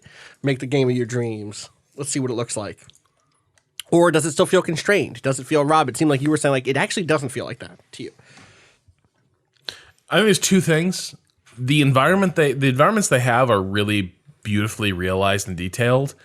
They're pretty limited. Like once you've seen the first biome, basically, you've seen just about all of them, except maybe the mountains. And so like for a game all about traversing nature and exploring it, it's a whole lot of sameness. The other thing that just leaps off the fucking screen is the fact that this thing is substantially underwritten by Monster. Energy like drink. Monster Energy. You like literally every time you refill your stamina by taking a drink for your canteen, it is Monster. You should drink water instead. That's why his blood turns into ropes. His canteen literally turns the water into Monster Energy. And that's the start of the game. Kojima's done a lot of weird branding shit in the past, though. So like, it's hard. It's hard for me to separate. Like, I'm with you that like, is it possible that there was an injection of cash into this game from Monster, but also Kojima has done lots of this. He loves brands. Like he identifies as a consumer. Yeah. My other favorite thing is that every time Norman Reedus takes a poo, a full ad for Norman Reedus's AMC show The Ride, where he rides around on motorbikes, is blocking the view of him taking his poo. Yeah, we also didn't talk about the pea grenades. Yo, we didn't talk about the baby. I know. Let's get to some of those through user questions, fan questions. But let's say on this blank check thing real quick. What? Does it? So it doesn't? It doesn't. You can feel like... To me, it does feel like a blank check for two reasons. One is that just the conceit of what you do in the game, I think, is something that which is you go from point A to point B, you build stuff, you connect with other people. It's something that we've seen many times in like a Minecraft and other survival games, but to give it this AAA sheen is not something that I know that I've seen before. So there's that. There's a lot of like, I can't believe they let him do this stuff, be it the referencing of things that are happening in our world. So you're seeing it almost as a blank check more in terms of freedom than in terms of money. I mean, I think... both is needed, yeah. Yeah. And also, and this is something that only people in media would understand, but it's like the level of stress that I am feeling from Sony about this game is pretty intense. And that to me almost feels like this is the PR around the release of the game is the only thing we have control over.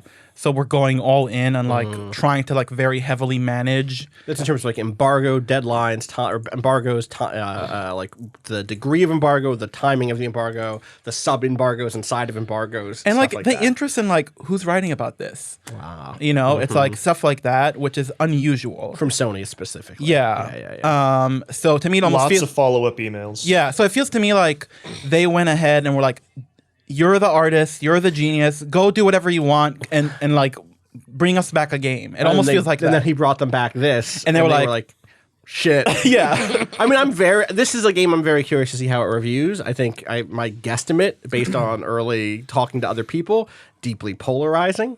I think they could not have made a more Waypoint-ass game than this, unless they maybe treated women and asexual folks better and queer people, and those are the things that of course I will not. Yeah, be but us surprised. unpacking that and getting mad about it is a Waypointy thing That too. is true. You know what, they gave us the object of our dreams here, but that's versus. I suspect a lot of folks are, based on what you've described to me. Like, you've to understand, you've been pitching me the game, and my favorite part of State of Decay 2 was when I got a truck stuck in a ditch and it was filled with stuff, and I had to it's the thing Rob described is my favorite thing that happens in video. But one of the questions someone wrote in was, can Norman Reedus ragdoll and fall down a mountain like in Breath of the Wild?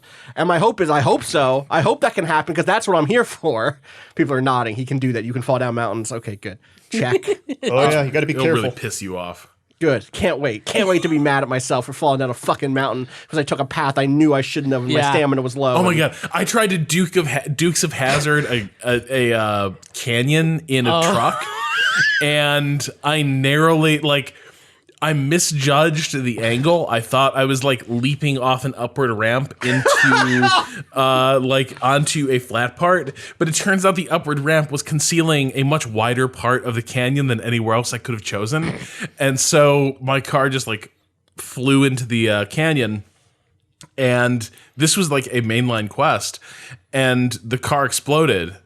And then all my luggage was down there, and I didn't have any ladders, because what did I need a ladder for? I had a car. And so I had to mount an hour-long rescue expedition getting shit out of this canyon. Did you lose that car? The car is just gone then. Oh, car exploded. Love it. I was told briefly, I was like, "You've ruined your truck." And I was like, "Yeah, no shit." I started unloading it. And no sooner does Norman Reedus walk up to it and start unloading it than it explodes and throws him and all his luggage all around the canyon. And then I was like, "Okay, so how far is it till the place where I can climb out of this canyon?" It was quite far. Great. Love it. This one, I'm just going to move. Go ahead. Pro Death Stranding tip: you can never make that jump in a vehicle. There's going to be a lot of places you think you can. Don't ever try. What about I a made that motorcycle? jump. What about a motorcycle? Nope. What about? Nope. You're not going to make it. It's not going to happen. Go for it. Don't even Austin. try. I live courageously. Yeah, I like it. It's because you're a monster And- boy, right? This one comes in from Dia, friend of the site, great critic, Dia Lucina, who says, "Are we going to forget about this one after 1 week of furious discourse, or is its ghost going to linger as long as Metal Gear Solids?" Do you think this is a thing 3 years from now we'll be like, well, Death Stranding, da-da-da-da-da-da, or is this going to pass by us the way, Horizon Zero Dawn, huge game, did very well for itself, Sony first-party game, second-party, whatever, but I don't know that we talk about Horizon very often.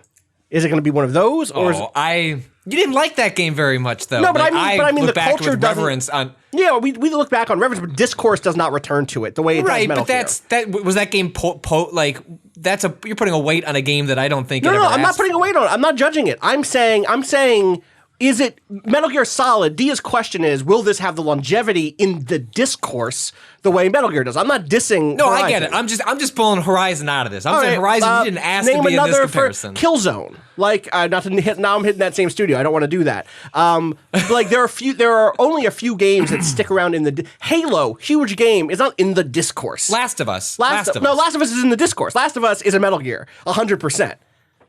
We talk about Last of Us all the time in the discourse around representation. Okay, so let me just make a quick distinction here. Yes. Metal Gear had a series of landmark and divisive games Yes. behind it that like the sum of Metal Gear I think turned into a much bigger thing. Now people argued Guns of the Patriots for years. People are still ready to have that argument, but if there'd just been Guns of the Patriots, I don't think it looms as large except as part of the Metal Gear series. I think Death Stranding doesn't have those legs. I think this game's legacy is going to be all of the business story around it and Kojima. Yeah. That he left Konami, that this was the game that he made when he was given a blank check. But it's not going to be the game itself. I think it's going to be all the meta commentary around it will be what we talk about. Yeah, I think it kind of depends on what he does next, almost, you know? Do you It's think like- it'll be another question we got a lot of was like, could there be a Death Stranding 2? Do you think he'll make something completely different? He's already said that, hey, people have asked, like, would you make another world? And he's like, well, you have to understand how the industry works. You sort of make the one and then you make the others after. He's already said that, like, he doesn't get blank check too. I mean, maybe you get one from Microsoft. Yeah. But he's already sort of like said, like, no, like, you build this and then you build on top of it. And he's like, especially because I'm doing something different, I would want to build, like, not want, but like need to build on top of this to like go forward. So I think every indication is like absent no one wanting a sequel and Sony not wanting a sequel, that like he has to make a sequel because that's what he knows. And I mean, Metal Gear is a very interesting franchise to watch, like in terms of its evolution, like where it went mechanically and like how it responded to the winds of the time. But yeah, he's already said that basically like, like not another world, like Death Stranding 2 is where we go from here. A lot of there's a lot of investment that goes in early in, we've talked about this before, in the generation of IP and worlds and like world building, where it's like, we're going to spend 6 months building what a BT is, what the different factions are, what is the, and it's not to say we won't iterate and introduce new things, but like we need to build the visual language. We need to come to understand like what the different like elements of the setting are. We're going to spend a bunch of money up front just in terms of time and concept art and stuff like that. And then we'll continue to mine that forever. Like we talk about Destiny, the elements of like a Destiny, the pre-Destiny 1 GDC talk only just now entering the game because they did all that world building, whatever, 6 years ago. Right. And like to continue to build off of that stuff, almost like they built the formula, not of the gameplay, but of, the world to build off of. Anyway, so yeah, I think you're probably right. I think we'll probably see. Can I just say one thing that's kind of related to that? Yes. They made Metal Gear 5, and then they made what's the game? Survive. Survive. Yes. And Survive is what you're talking about, where you take the engine, you take the assets, and you build something else out of it. Just to, like, I actually just mean Metal Gear Solid 5 doesn't like Metal Gear Solid the world building that Kojima did for Metal Gear.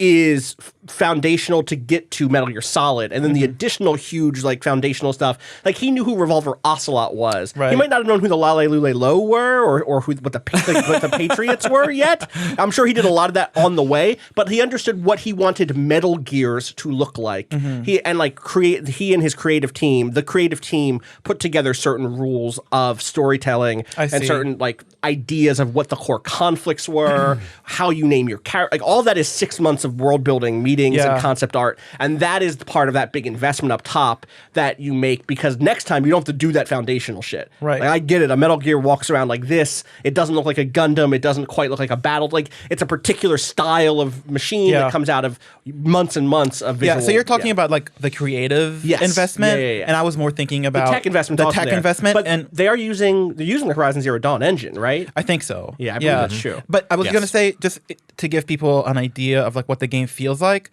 this to me almost feels like a game that's made out of the parts of Metal Gear Solid 5, even though I know that's not the case. But it's like the way the menus work, the way everything looks, the way the animations and everything. I'm just like throwing that out there. It feels like Metal Gear. Yeah, it does feel like that. Wait, I have a follow up on the sequel thing. This is obviously this tiptoes up to spoilers, but like we have people who have beaten the game, and the question is like oh, where would it go from there? Like having finished the game, like in the broadest possible sense, like does it leave it in a place where you're like, oh, I see where I see where he would go, like where the team would go from here. That's potentially interesting, or is it left in a place where it's like, cool, like I'm good, like It doesn't leave a something marker. else. You know how sometimes, a game leaves a marker where like, this is where we're going next. Yeah. It doesn't do that, but it is totally open. Like there's room to do more, in my opinion. Yeah. Okay. Gotcha. We got a question in from Brett O'Connor who says, my question, would we even be playing this game if it weren't for society's love for auteur theory? I think even more broadly, if this didn't have Kojima's name attached. My guess is, correct me if I'm wrong here, like it isn't just Kojima's name, it's also a Sony, it's like the big Sony title for the fall, their big marketing pushes around it, it has Norman Reedus in it, has all these other things that like tie in part of the attention economy that we talked about. But I am curious still, at the end of the day, do you think if this was just a Konami game, or let's say if this was the next game from the Horizon Zero Dawn folks, where it didn't have Kojima's big name next to it, would we still have a podcast where we talk about this game for 2 hours? I think so. Yeah. Because people are, cosplaying as stuff from this game already, and I don't think that's because of Kojima. I think it's because the visual language of the game just like screams for attention. I think it's like everything is very evocative. I don't know. It's like it's a dude walking around with a baby attached to him. It's like it's weird as hell. I think it like demands attention. What's up with I think that's true, but the culture, the fandom around Kojima cannot be separated from, like, you're right. It has an arresting visual language that I think people would respond to. Separate from that, I do not think people would be cosplaying if it wasn't a Kojima joint. I firmly believe that would be maybe something that was born out of a culture that came out of it, but there's a certain, people imbue like a certain thing into this creator, like rightly or wrongly, that comes with it. Like that's also part of the reason he gets a blank check, is because there's a lot of cultural baggage that goes along with Kojima that is attractive, to a company like Sony, almost not regardless of whether the game is any good, but it's part of what you're paying for. To reverse that, I don't think the game would be made. It would be if, made if without, it wasn't yeah, him. yeah, exactly. But Yeah. yeah.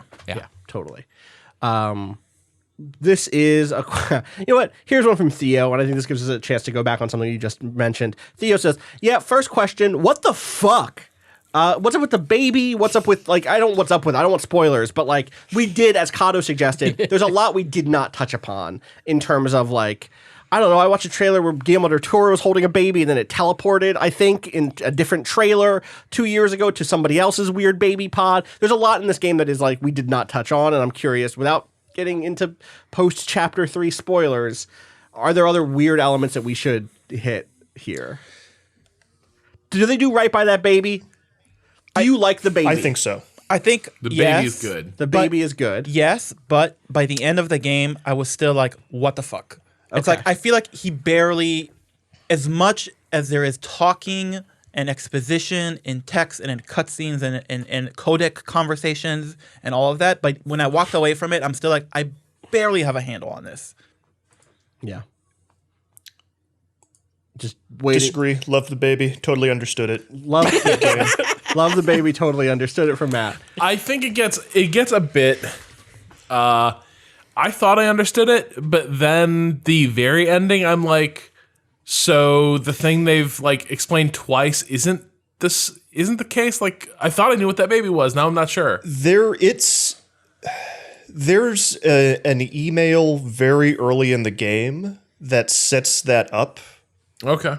But Read your emails. everybody. I will say I think things also get a little bit muddled in that, again, in that third act, Kojima really wanted to shoot the series finale of a sci-fi drama starring Mads Mikkelsen.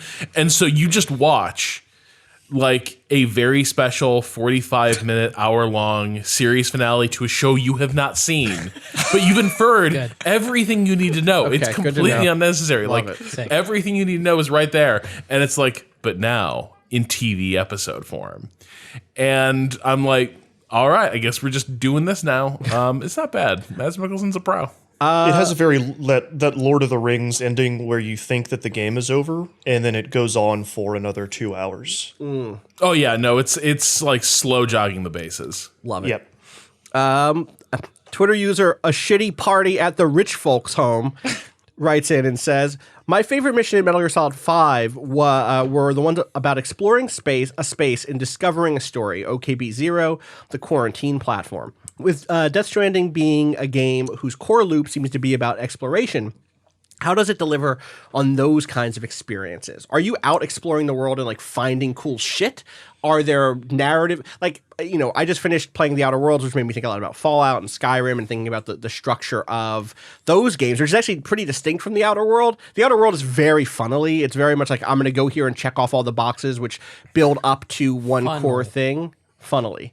Funnel-esque. Whereas when I think about in Metal Gear Solid 5, you choose a mission, you go to a place and you explore it. But even like Breath of the Wild or again Dragon's Dogma, you're exploring the world, you're finding things, and you're like, oh wow, here's a cool thing. Is it doing that? Or again, think about like Fallout. Oh wow, there's a vault here. What's the story of the vault? Or is it mostly I get a package to deliver, I'm going over generic space, maybe there are some mules to fight or run from, the end. That space traversal is really good. Yeah, I'm not. That's not a diss. But that is kind of the sum of it. I think what you do get stories, but they tend to be delivered to you after the fact. There are a lot of subplots. So this is again like why I'm not entirely sure this is a blank check game. Yes, you have the really lavish cutscenes with the extensive mocap, but then also most places you go are going to be these really like cheesy holograms of people just sort of talking at you. And then there's not even that much character work done for those. Instead, the plot development and character work happens via an email that character sends you after the fact that is only loosely referred to in the hologram message text you get. Gotcha. And so you will like learn surprising things about the world, but it's in the form of a lore dump after the fact. Yeah, if you think about it, the structure of the game is this rain out in the world is constantly resetting to some prior, like, it just whatever is out there. Once the rain falls on it, it goes away. Is that including roads and shit you've built? Yes. Interesting. Over time, because but so degrades there's over no time, there's no like skulls in the toilet because like once the rain hits the toilet disappears and decays into nothing. You know what I mean? Okay. So like you're not finding there's no environmental storytelling in that sense. Yeah. Okay, gotcha. And there is stuff off the beaten path, if something Rob would know if he'd built more watchtowers. Wow. But there's not. But Yeah, there's because Rob not. needed to spend more time in this video game. But there's not a lot of incentive to go out and find that stuff. Okay. and once you get there, it's another hologram. You know.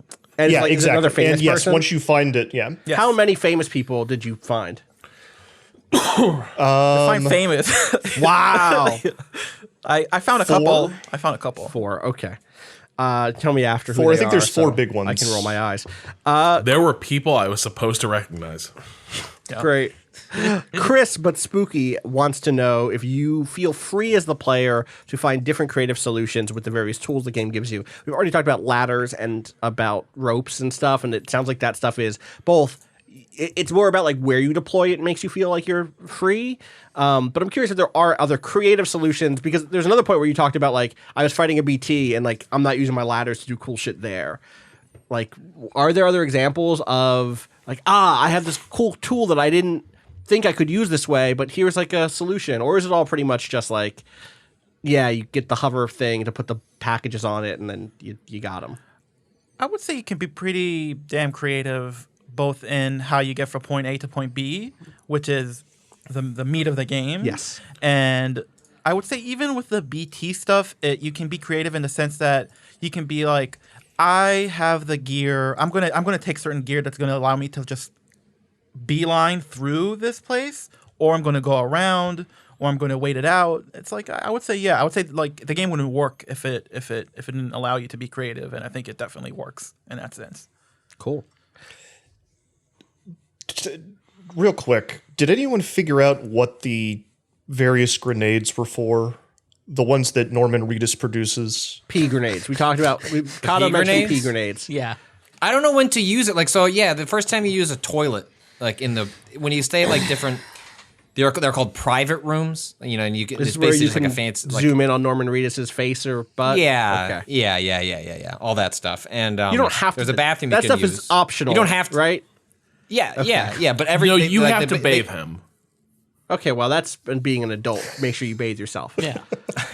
And I peed. They're like, yo, your body is weird. We're gonna make weapons out of it. And it's like, okay. And they're like, use this against the BTs. And I was like, okay. But then there's no tutorial. It's just like, yo, here's a grenade. And I'm like, do I use this when it's the whales coming at me? Do I use this when I'm navigating? Like, it would make some sense. It was like, oh, this pea grenade is like, you can distract the BTs, like throw it left, and then you could like beeline to the end. Like that would make sense. P-line. That's an analogy to other video game items I've used before. But instead, it's just like, I don't know, use the grenade, test it out. And I'm like, how? I mean, I guess I could save in front of an area, but once enemies are detected, you can't save anymore. So that would be difficult theoretically. So I haven't used it yet. Obviously, I'm early. I don't know.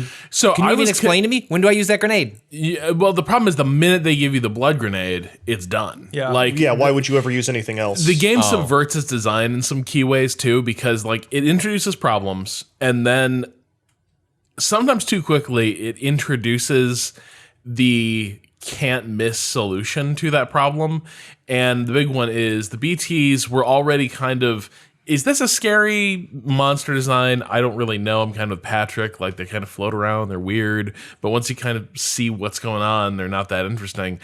And then it turns out they give you a blood grenade because you're weird blood. The BTs hate it. BTs hate this one weird... This one weird trick. Yeah. So you throw a blood grenade and the BTs are banished immediately to hell or wherever they go. Yeah, But- screw this pea grenade then. Yeah, because I thought the pea grenade was like a repellent, but it just pissed them off and gave away my position and I would get killed. Oh. And then I thought it was a lure because sometimes they seem to respond to the like pea grenade going off nearby. But if it was a lure, it had such a limited area of effect that it was not useful in clearing a path. And so in the end, Especially because you can't see where they all are. You can only see the one that's like nearby. So it's not like you have like a radar ping that gives you like, oh, I see where a group of 4 of them are. Like, let's take care of them. Not And then sufficiently bonding with baby. I mean, I'm 8 hours in. I haven't gotten far enough for that How are stuff. you We haven't even talked about the baby. You just tap the. Oh, 'cause here's- how do you bond with the baby? Baby gets upset. BB. So Talk to it. BB. I have heard. Bridge I have day. one of the points of like real annoyance I have heard from some folks that are on a different spectrum than this entire podcast in terms of how they feel in this game is specifically the baby. The short of it is that I'm sure it gets more complex as the game goes along. Is that like as you fall, as BB gets stressed, you have to you have to hold you have to hold 2 buttons to look down at this baby and then rock your DualShock to get it to calm down. Yeah. And it cries through it can be your TV speakers or your headphones, but you can change it apparently to your as it was put to me by someone, I changed it to the controller speaker and then disabled the controller speaker so they never had to hear it again. Wow. I can't really speak to the baby stuff. I can't really speak to the baby stuff to Why would you never want to hear it much. again? I don't know. I'm putting that to the floor. I expected to hate that and didn't. It's like the bell, like the worst version of that in a game for me is like the Yoshi's Island, the Super Mario. Well, you're just not good enough at the game. There is some. When does he cry? When does he cry? He cries when you get screw hit. up. When you screw up, yeah. So get good. Yeah, so don't fall down and you won't have any problems, is what I'm saying. Classic Quiet baby, good parent. I think Patrick just realized that this is like Yoshi's Island sequel. sequel. This is a Yoshi's Island sequel. Nintendo co-publishing. Can't believe it. It's coming to Switch. Finally. God. I got a couple questions in here from Sharif, friend of the show, Chris Edgerton. Both of them are asking if y'all could talk a little bit about accessibility in the game in terms of caption text, colorblind options. Are there QTE, like, are there button segments where you're like smash, smash, smash, smash, smash, smash, or like quickly rotate the thing? You know, that sort of stuff.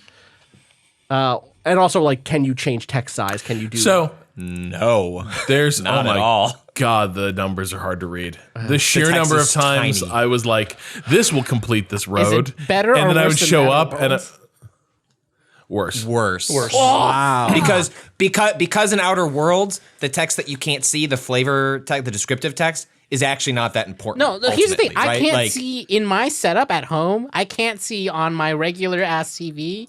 I can't see the dialogue. Like when On people Outer talk Worlds, on yeah. Outer Worlds, I have to get Oh, closer that's to bad. my TV. So the equivalent of that is like a ton of the like tiny text in this game. Like it's again a game where like I'm on a projector and I'm standing up to get close to the projector to see like Just key thing you need to know. A lot of this is about delivering building materials to things you built. They take exact change. If you give them too many materials, you don't get that back. You can only take the materials out in increments, and the increments depend on which material you are taking out. So, like, metals are like powers of 10.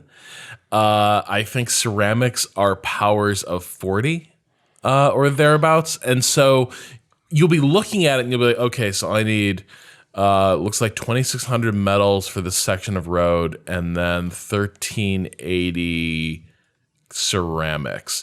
Except it turns out it wasn't 1,380. It was 1,880, but you can't tell because they went with a very like lightweight, like small minimalist presentation. You don't want big old numbers clogging that up. You just want to appreciate the beauty of the map and the interface. And so routinely I'd be showing up like, this is great. This will complete this bridge and will allow me to take my big old truck to its next destination. And then it wouldn't complete the bridge and I would have to jump it. well, yeah, there's no fast travel, right? So you don't have like a quick solution to like, I goofed that. I'll just head back there. You don't have multiple save states. You have a single save state. Yeah. And so sort of like ways that you could kind of goof around that, like to try and hedge your bets. The game, I save scum. presses. Just to be clear, you can save scum like crazy. Well, you save scum, but you can't have like 6 different saves. Like I'm gonna start here at the beginning of the base, then I'm gonna save here, like before I do this. Like you can't like set waypoints in the way that you might do in a different game. I think you can. You just gotta, because it creates a save. It creates a new save every time you save, and so you can have like multiple load points. Like from where you're loading the game. So in that way, you can absolutely like save scum and like back up to a previous save state if you want to. Okay. I guess I haven't loaded because it doesn't make that clear at all. Yeah, You just it doesn't hit make save and it- it's like yeah. it just says, "Hey, I saved the game." Cool. All right. Well, Yeah, great. if you go and like if you load up, you'll have a big list of like every single time you've saved and every time the game is auto saved. Oh, well, that would be useful for the game to have ever communicated You that. drop a truck into a gulch a few times, you'll definitely figure out what saves you got. Fair. We already talked a little bit about the. I guess we already kind of hit your thoughts on the gender stuff here. Is there any other stuff around bodies, or is it doing something interesting around gender and bodies and parenthood, given the centrality of there being a baby attached to your chest, or is that stuff still just kind of like underdeveloped? Or I think lacking? it definitely lingers on some body stuff. Okay. And while playing it, I often wondered, like, why are you lingering on this? Like, why are we having like this torturous like scene where this thing is happening to this person? And I don't have an answer for that. And I just think generally it feels bad. It feels like, as with everything he does, it feels like, oh, I have an idea for like a visual, and then he puts that visual on the screen, but like to what end is not clear to me. to that, and real quick, that came in from Autumn. That came in from an orthogonal beast. A couple of people asked about the gender stuff in that specific meaning making thematic way. Another thing that came in a bunch, including from Mogu, is like whether or not we talked about the kind of like connectivity theming that's throughout the game, but we didn't really talk about the ways in which the game has also felt like very Manifest Destiny-y around like, hey, here is this wild untamed land to go explore and then get to and like claim and build on. I'm curious if the game actually speaks to that in any way, or if there's anything to work through there. I would actually disagree with that framing. Yeah, I think it doesn't feel like a frontier. It does not feel like wild unclaimed land. It feels like ruins. Okay. And I think that is an important distinction. It is routinely this idea of we're bringing America back. And that is deployed like sarcastically in a lot of places. But at no point does it feel like, there's Carillium in them hills. Let's go get it. However, I do think where it begins to like fall the fuck apart is this is a game that wants to have something to say about what was good about America before the collapse versus what is a lie that people told themselves. But it is also a game that doesn't really seem to comprehend race or indigeneity in its story of America. And despite that means evoking Trump directly at some point. So the way it invokes Trump is, there were leaders in America who wanted to put up walls and keep people out. But people needed to come together.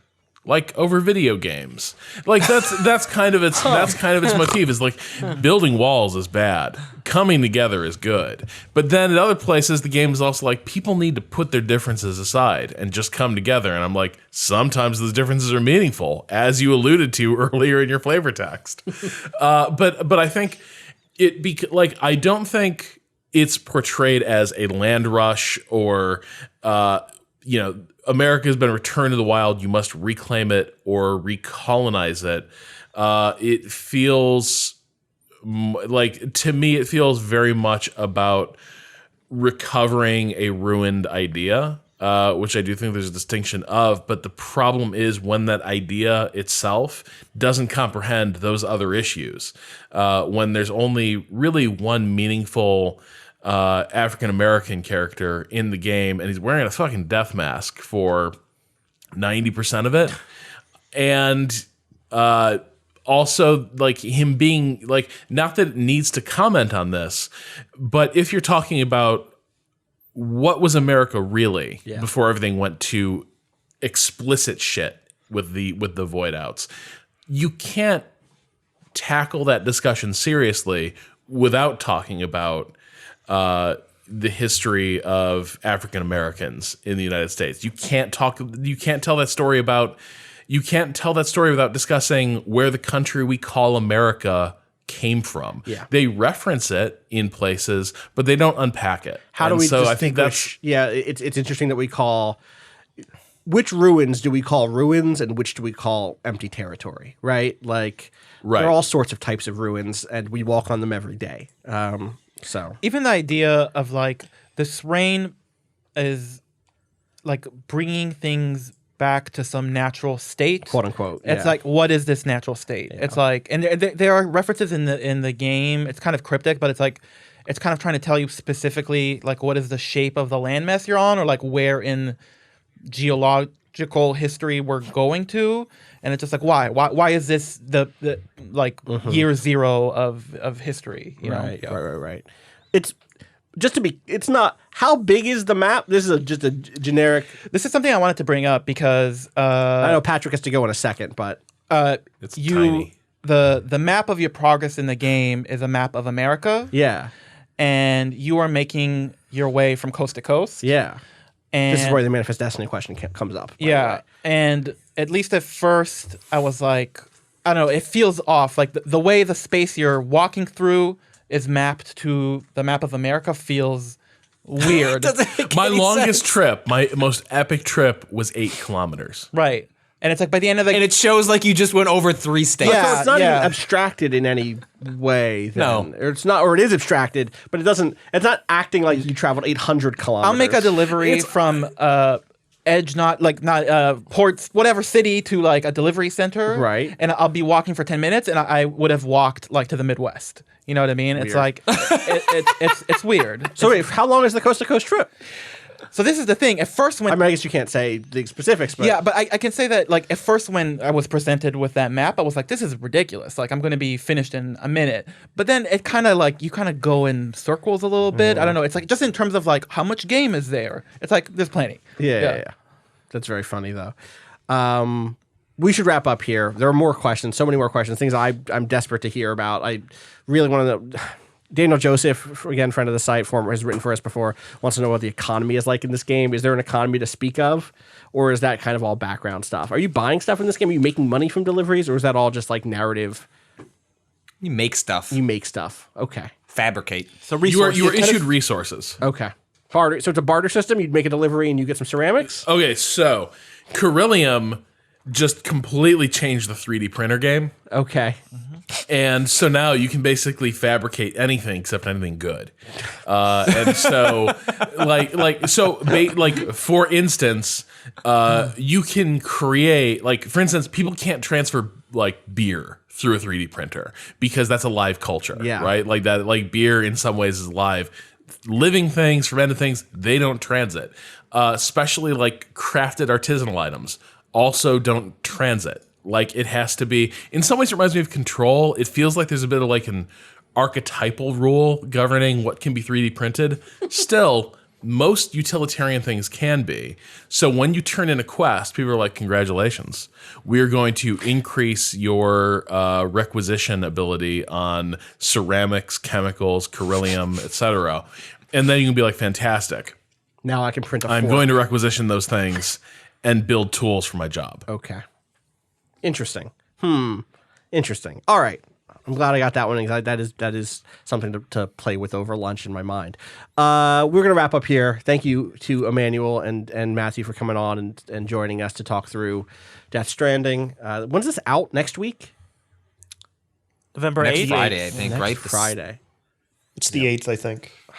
Yeah. Sony, send me a code so I can play this game and have thoughts when it comes out. I love that we're going to have A week. If you, like, it's been fantastic to watch people compile clips of people try to dance around their feelings on this game, given that, like, Sony was, like, very, like, gave people, like, plenty of time to play the game, like, a full, like, 3 weeks. It seems like they were, like, very generous with codes. And so, like, you know, a unique situation. Sony's generally pretty good at that, but, like, a unique situation where, like, a game that people were going to have, no matter what, polarized, strong opinions about, has just been, like, in the same way the barrier between the living and the dead has been breached in a Death Stranding, like, the barrier between Embargo and the Embargo Zone has been breached multiple times by people, like, really dancing around it in a way that there was, like, I think on Reset Era, there was a thread that was just, like, people compiling, like, bits of people dancing around Death Stranding, some more successfully than others, let's say.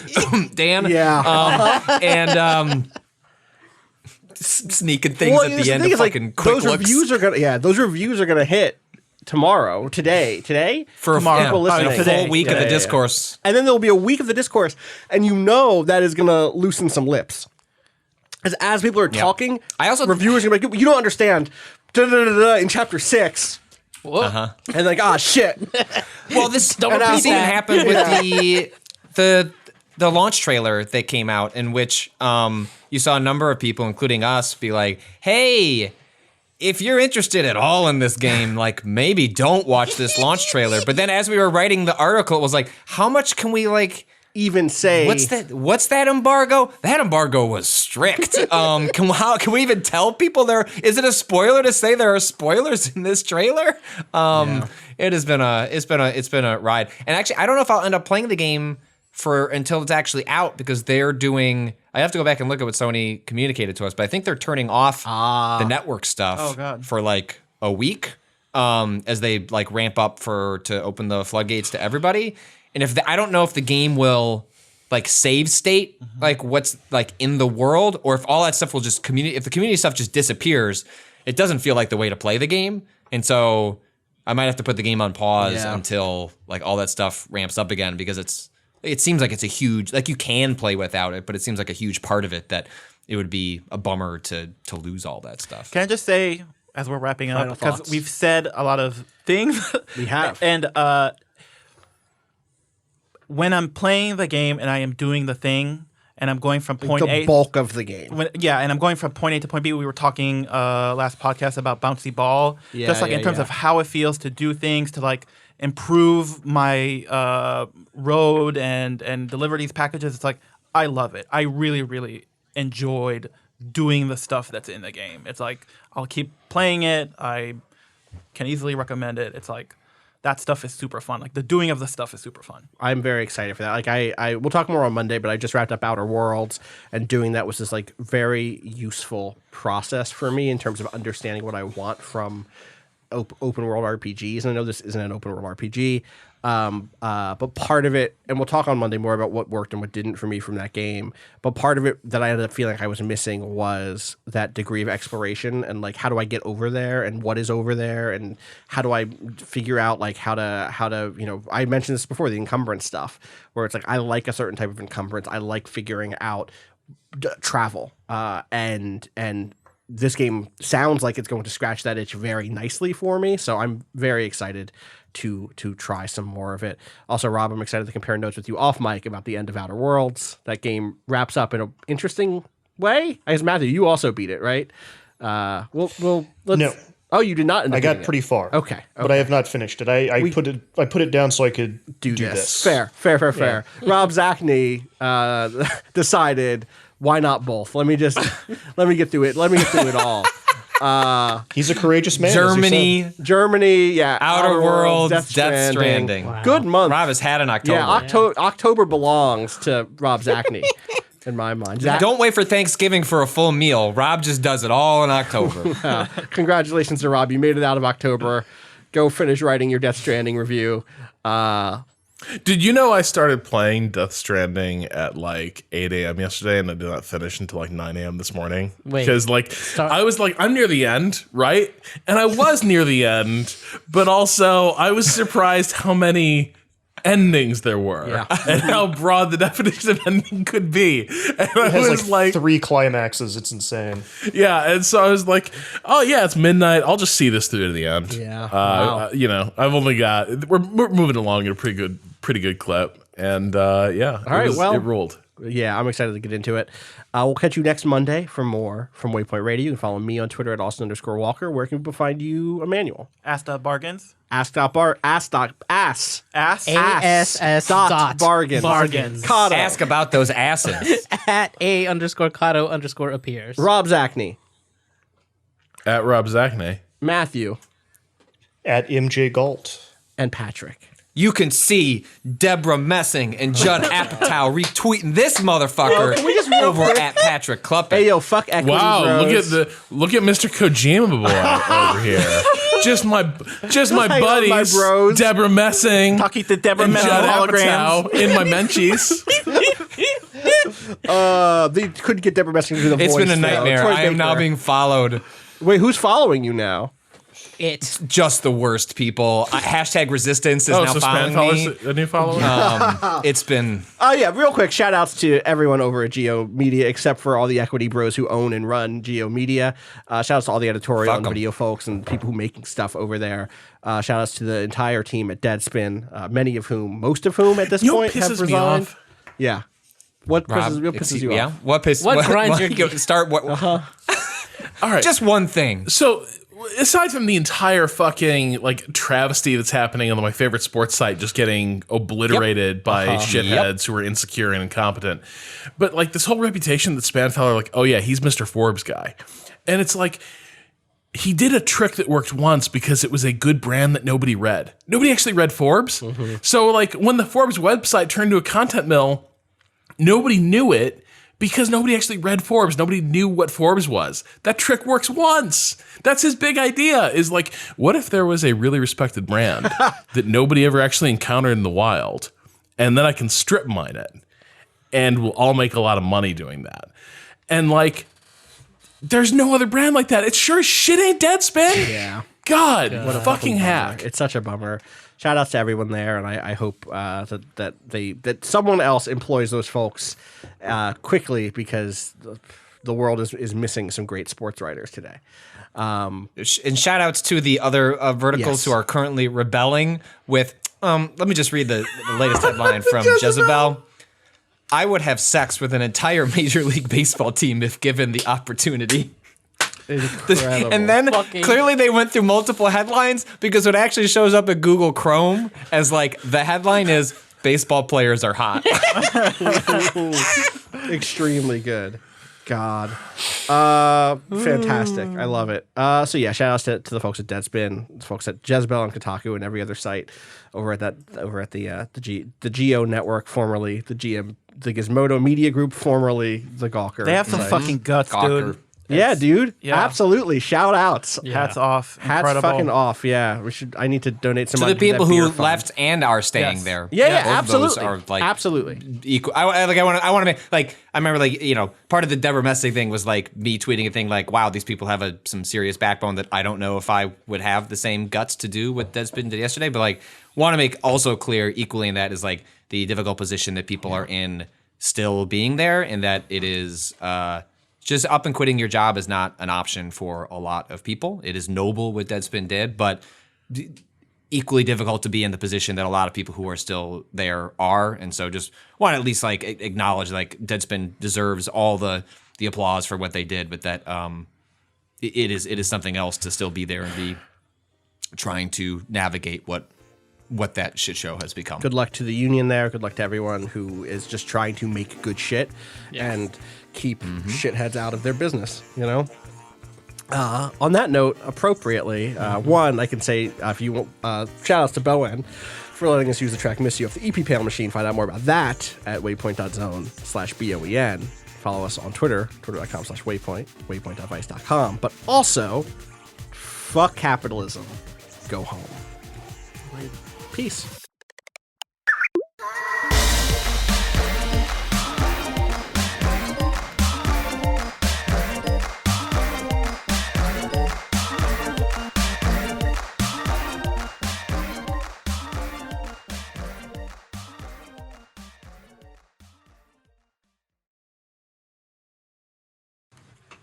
Bye-bye. The baseball story is filed under Would You? So good. All right. 5 star. Where we at? 120? Yeah, it's fine. Oh, we're in 22. We're doing great. We are doing great. I'm going to have a beer. I'm gonna make coffee. Yeah. God, I can't wait to fucking play this game. Don't put on your headphones yet. Rob is spoiling the end of the game. He's done. Okay. Make sure to delete that.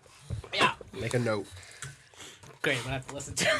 No, just cut everything between Here the break. and But no, this is a useful, like, the more you know. This is not a plot spoiler. This is if you are curious, will the game fuck up your save? Fair. It's fine. It sucks because like but it shouldn't. If it's about so much of the don't worry stuff. So much of the stuff I want to talk about this game requires to have been beaten or at least gotten to the end. Yep. about it. Can we come back? Are we good? We're done. hold on. Okay, sorry. Okay. You want to signal to Patrick? Because Patrick's also headphones out. This is not working. Okay, there you go. You have a Discord you could just. That's what I meant. in. I asked how to. The fuck are you I asked how doing? to signal Patrick. I and figured thought that would work. that would happen, but Jesus Christ! all right. Got your headphones back on. It worked. I figured you wouldn't hear a Discord boop. Your headphones are off. There's a notification. That little red thing. Start the podcast. Jesus. Do you not constantly? My Discord constantly has the little red dot. Like, I'm in too many Discords, baby. You gotta mute. You mute the I mute servers. Yeah. I mute channels. that's So fair. the only ones that I get the dots for are the ones that Everything all right? I'm good. Yeah. Okay. All right. How we should time dot is. Yeah. Happy Halloween. That's time dot is. It's called Timefall. Actually, it degrades your equipment. And don't worry, you can use a spray. What? It's a Death Stranding joke. Just spray some time off. Good. People always want to Okay. Great. Hey, Matthew, we do a thing where we go to time.is on a website and then we clap Okay. at a certain time to mark the file for Cado. Gotcha. All right. Are people on time.is? Indeed. Yeah. Do I need to be like looking at the New York clock? rather No, than that's my all. own? You just look It's at your just own. the The seconds. seconds that matter. They're just synced. Okay. Got it. Got it. Let's Got it. do 10 seconds.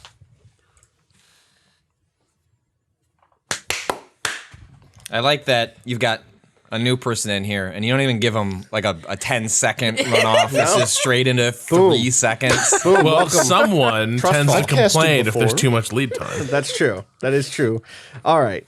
I'm gonna just jump into it. Get ready.